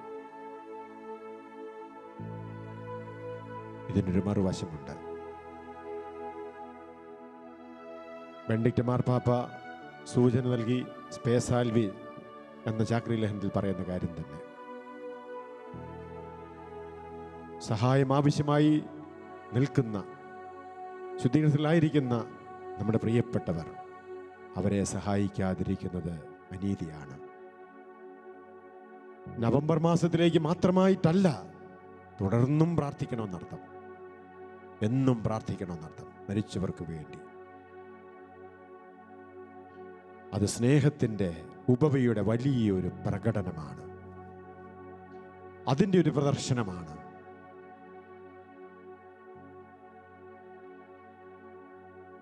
വിശുദ്ധിയുടെ ഒരു പ്രകടനമാണത്. നിസ്വാർത്ഥ സ്നേഹത്തിൻ്റെ ഒരു പ്രകടനമാണത്. It's an act of charity. It's a revelation of a selfless love. നമുക്ക് പ്രാർത്ഥിക്കാം, സ്നേഹത്തോടെ പ്രാർത്ഥിക്കാം. ശുദ്ധീകരണത്തിൻ്റെ വേദനയിലൂടെ കടന്നു പോകുന്ന ആ സഹനാത്മാക്കളെ നമുക്ക് കർത്താവിന് മുമ്പിൽ സമർപ്പിച്ച് പ്രാർത്ഥിക്കാം. നമുക്ക് ഈ ലോകത്തിൽ നിന്ന് ആരും പ്രാർത്ഥിക്കാനില്ലാതെ, ആരുടെയും സഹായം കിട്ടാനില്ലാതെ ശുദ്ധീകരണത്തിലായിരിക്കുന്ന ആത്മാക്കളെ നമുക്ക് പ്രത്യേകമായിട്ട് ഇന്ന് ഈ സമയത്ത് നമുക്ക് ഈശോയുടെ കരുണയിലേക്ക് സമർപ്പിച്ച് പ്രാർത്ഥിക്കാം. നമുക്കാദ്യം യൂറോപ്പിലും അമേരിക്കയിലുമൊക്കെ വിശ്വാസം നഷ്ടപ്പെട്ടു പോയ കുടുംബങ്ങളിൽ മരിച്ചുപോയവരൊക്കെ ഉണ്ടാകാം. മരിച്ചുപോയവർക്ക് ചിലപ്പോൾ വിശ്വാസം ഉണ്ടാകാം, ഇല്ലായിരിക്കാം. അവരടക്കം ചെയ്യപ്പെട്ടു, പക്ഷേ അവർക്ക് വേണ്ടി പ്രാർത്ഥിക്കാനുള്ള വിശ്വാസം കുടുംബത്തിൽ അവശേഷിക്കുന്നവർക്കില്ലാതെ പോയിട്ടുണ്ടാകാം. അങ്ങനെ എത്രയോ പേരാ മരിച്ചുകൊണ്ടിരിക്കുന്നത്. അവർക്ക് വേണ്ടി ആരും പ്രാർത്ഥിക്കാനില്ല. യൂറോപ്പിലേക്ക് അമേരിക്കയിലേക്ക് ഒന്നും പോകേണ്ട കാര്യമില്ല. നമ്മുടെ നാട്ടിലും അങ്ങനെ തന്നെ പലപ്പോഴും മരിച്ചവർക്ക് വേണ്ടി പ്രാർത്ഥിക്കാത്ത പല കുടുംബങ്ങളും ഉണ്ടാകാം, അല്ലെങ്കിൽ അവർക്ക് വേണ്ടിയുള്ള പ്രാർത്ഥന വളരെ പരിമിതമായിട്ട് മാത്രം, ഒരു നാമമാത്ര പ്രാർത്ഥനകളും വിശുദ്ധ കുർബാനയിൽ പങ്കെടുക്കലും മാത്രമാക്കി അവർക്ക് വേണ്ടി കാര്യമായിട്ടൊന്നും ചെയ്യാതെ പോകുന്ന അവസ്ഥ. ബെനഡിക്ട് പാപ്പ പറഞ്ഞതുപോലെ സ്നേഹത്തിന്റെയും വാത്സല്യത്തിന്റെയും ആ ബന്ധം മരണത്തിനപ്പുറത്തേക്കും നീണ്ടു നിൽക്കുന്നുവെന്നുള്ളത് എത്രയോ സുന്ദരമായ ഒരു ചിന്തയാണത്. നമുക്കൊന്ന് പ്രാർത്ഥിക്കാം. ആരും പ്രാർത്ഥിക്കാനില്ലാത്ത അനാഥരായി പോയിരിക്കുന്ന ശുദ്ധീകരണ സ്ഥലത്തിലെ ആത്മാക്കള്, അവരെ നമുക്ക് ഓർക്കാം. ആരും പ്രാർത്ഥിക്കാനില്ലാതെ ശുദ്ധീകരണ സ്ഥലത്തിൽ അനാഥരായി കഴിയുന്ന, ഒരുപക്ഷെ ജീവിച്ചിരുന്ന കാലത്ത് അവർക്ക് എല്ലാവരും ഉണ്ടായിരുന്നിരിക്കാം, പക്ഷെ മരിച്ചതിന് ശേഷം ആരുമില്ലാതായി പോയി. നമുക്കവരെ സഹായിക്കാം. രണ്ട് കൈകൾ ഉയർത്തിപ്പിടിച്ച് ഈശോയുടെ സന്നിധിയിൽ അവർക്ക് വേണ്ടി കരുണയ്ക്കായിട്ട് പ്രാർത്ഥിക്കാം. നിത്യപിതാവേ, കൈക്കൊള്ളണമേ ഞങ്ങളണയ്ക്കും പ്രാർത്ഥനകൾ. നിൻ തിരുസുതനാ ഈശോ വഴിയാ കൈക്കൊള്ളണമേ പ്രാർത്ഥനകൾ. നമുക്ക് അപകടങ്ങളിൽപ്പെട്ട് മരിച്ചു പോയവര്, വിമാനാപകടങ്ങൾ മുതൽ കപ്പൽ അപകടങ്ങൾ, റോഡ് അപകടങ്ങൾ, അജ്ഞാത മരണങ്ങൾ, മരിച്ചു പക്ഷെ ഇതുവരെ ശരീരം കിട്ടിയിട്ടില്ല, പ്രകൃതി ദുരന്തങ്ങളിൽപ്പെട്ട് മരിച്ചവര്, ഇങ്ങനെ മരിച്ചു പോയവര്, കപ്പലപകടങ്ങളിലും വിമാനാപകടങ്ങൾ മരിച്ച് കടലിൽ ശരീരം സംസ്കരിക്കപ്പെട്ടവരുണ്ട്. ഇനി അപകടങ്ങളിൽ പെട്ടുപോയവര്, അവർക്ക് ഒരുങ്ങി മരിക്കാനൊന്നും പറ്റാതെ, കൂതാശകൾ സ്വീകരിക്കാൻ പറ്റാതെ മരിച്ചുപോയ എത്രയോ പേരാണ് ലോകമാസകരമുള്ളത്. അവർക്ക് വേണ്ടി ഒരുപക്ഷെ അധികമാരും പ്രാർത്ഥിക്കാതെയും കൊടുപ്പുണ്ടാകാം. അങ്ങനെയുള്ള എല്ലാ ആത്മാക്കളെയും സമർപ്പിക്കാം. നമുക്ക് അറിവുള്ളവരുണ്ടെങ്കിൽ, നമ്മൾ അറിയുന്നവരുണ്ടെങ്കിൽ അവരെയും സമർപ്പിക്കാം. കരങ്ങൾ ഉയർത്തി ആ ഗണമാത്മാക്കളെ ശുദ്ധീകരണ സ്ഥലത്തിൽ എല്ലാവരും ഞങ്ങളുടെ ഹൃദയം തുറന്നുള്ള പ്രാർത്ഥനകൾ ഈ സമയം ഉയർത്തി പ്രാർത്ഥിക്കാം. നിത്യപിതാവേ, കൈക്കൊള്ളണമേ ഞങ്ങളണയ്ക്കും പ്രാർത്ഥനകൾ. നിൻ തിരുസുതനാ ഈശോ വഴിയാ കൈക്കൊള്ളണമേ പ്രാർത്ഥനകൾ. പെട്ടെന്ന് മരിച്ചവരെ സമർപ്പിക്കാം. നിന്ന നിപ്പിൽ മരിച്ചവര്, അറ്റായിക്ക് വന്ന് മരിച്ചവര്, അല്ലെങ്കിൽ കുഴഞ്ഞു വീണ് മരിച്ചവര്, അപ്രകാരം പ്രതീക്ഷിക്കാത്ത സമയത്ത് മരണം സംഭവിച്ച് അങ്ങനെ കടന്നുപോയവരെ എല്ലാവരെയും സമർപ്പിക്കാം. അവരിലേക്ക് അവരുടെ ആത്മാക്കൾ ശുദ്ധീകരണ സ്ഥലത്തിലെങ്കിൽ അവർക്ക് കർത്താവെ, ആരും പ്രാർത്ഥിക്കാനില്ലാതെ അവിടെ കഴിയുന്ന എല്ലാ ആത്മാക്കളേക്ക് വേണ്ടി ഞങ്ങൾ ഇപ്പോൾ പ്രാർത്ഥിക്കുകയാണ്. വിവിധ സ്ഥലങ്ങളിൽ നിന്ന് നമ്മുടെ പ്രാർത്ഥനകൾ ഈ സമയം ഈശോയുടെ സന്നിധിയിലേക്ക് ഉയർത്താം. ഓ പിതാവേ, അവരുടെ ആഗ്രഹങ്ങൾ, അങ്ങേ തിരുമുഖം ദർശിക്കാനുള്ള അവരുടെ ആഗ്രഹത്തെ അവിടുന്ന് എത്രയും പെട്ടെന്ന് സഫലമാക്കണമേ. ഞങ്ങൾ നേരിട്ട് അറിയുന്നവരൊന്നും അല്ലായിരിക്കാം. ആരും പ്രാർത്ഥിക്കാനില്ലാതെ അവിടെ അനാഥരായി കഴിയുന്ന ഇത്തരത്തിലുള്ള ആത്മാക്കളുടെ മേൽ അങ്ങ് കാരുണ്യം ചൊരിയണമേ. പ്രാർത്ഥിക്കാം.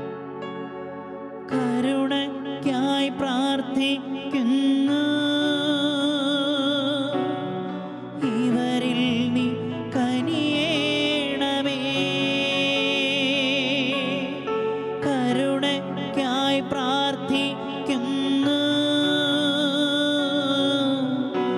ഇവരിൽ നീ കനിയേണമേ. നമുക്ക് ഈശോയുടെ മഹാകാരുണ്യം ഗർഭസ്ഥാവസ്ഥയിൽ മരിച്ചുപോയ കുഞ്ഞുങ്ങളെ സമർപ്പിച്ചും പ്രാർത്ഥിക്കാം. അവർക്ക് വേണ്ടി പ്രാർത്ഥിക്കുന്നതിൽ തെറ്റൊന്നുമില്ല, തെറ്റില്ല എന്ന് മാത്രമല്ല, അവർക്ക് വേണ്ടി പ്രാർത്ഥിക്കാം. അവര് കർമ്മപാപമൊന്നും ഇല്ലാത്തവരാണ്. അമ്മയുടെ ഉദരത്തിൽ ഉരുവായപ്പോൾ തന്നെ അവരിൽ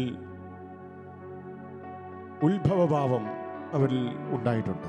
മാമോദിസ സ്വീകരിക്കാൻ പറ്റാതെ മരിച്ചുപോയ അത്തരം കുഞ്ഞുങ്ങൾക്ക് വേണ്ടി അവര് വിശുദ്ധരെ പോലെ തന്നെയാണ്.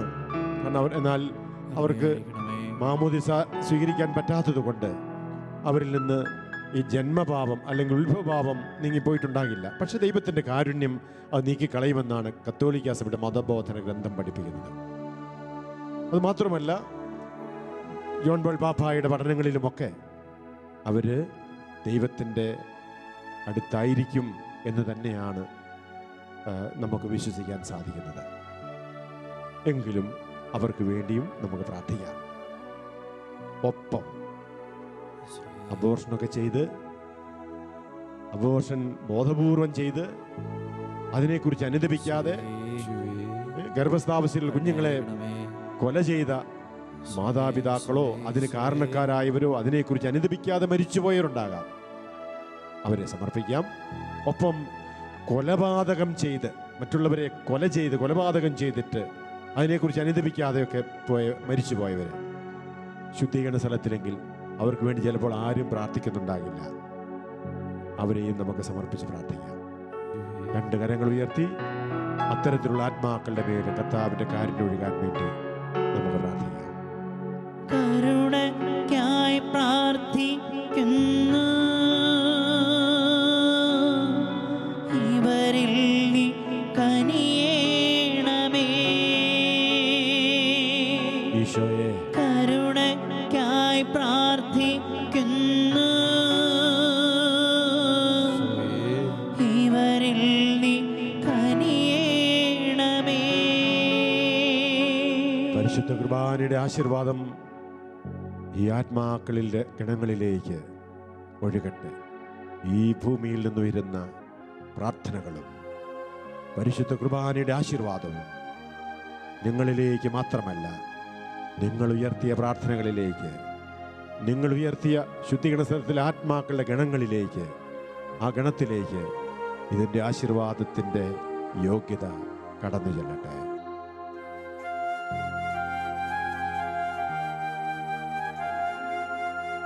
പരിശുദ്ധ ശരീരത്താലും വിലയേറിയ രക്തത്താലും പാപത്തിൻ കറകളിൽ നിന്നും മർത്തിനു നീ മോചനമേകി. സകലേശ ദിവ്യകടാക്ഷം തൂകണമേ വത്സലസുതരിൽ. നിർമ്മലരാ ജീവിച്ചിടുവാൻ ചിന്തണമേ ദിവ്യവരങ്ങൾ. ദൈവമേ നീ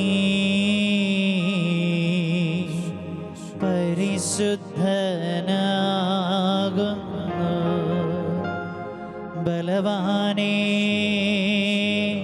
നീ പരിശുദ്ധനാകുന്നു. മരണമില്ലാത്തവനേ നീ പരിശുദ്ധനാകുന്നു. ഞങ്ങൾക്ക് വേണ്ടി ക്രൂശിക്കപ്പെട്ടവനെ ഞങ്ങളുടെ മേൽ അനുഗ്രഹം ചൊരിയണമേ. പരിശുദ്ധ പരമദിവ്യകാരുണ്യീശോയ്ക്ക് എന്നേരവും ആരാധനയും സ്തുതിയും പുകഴ്ചയും ഉണ്ടായിരിക്കട്ടെ. പരിശുദ്ധ പരമദിവ്യകാരുണ്യീശോയ്ക്ക് എന്നേരവും ആരാധനയും സ്തുതിയും പുകഴ്ചയും ഉണ്ടായിരിക്കട്ടെ. നിത്യസ്തുതിക്ക് യോഗ്യനായ പരിശുദ്ധ പരമദിവ്യകാരുണ്യീശോയ്ക്ക് എന്നേരവും ആരാധനയും സ്തുതിയും പുകഴ്ചയും ഉണ്ടായിരിക്കട്ടെ.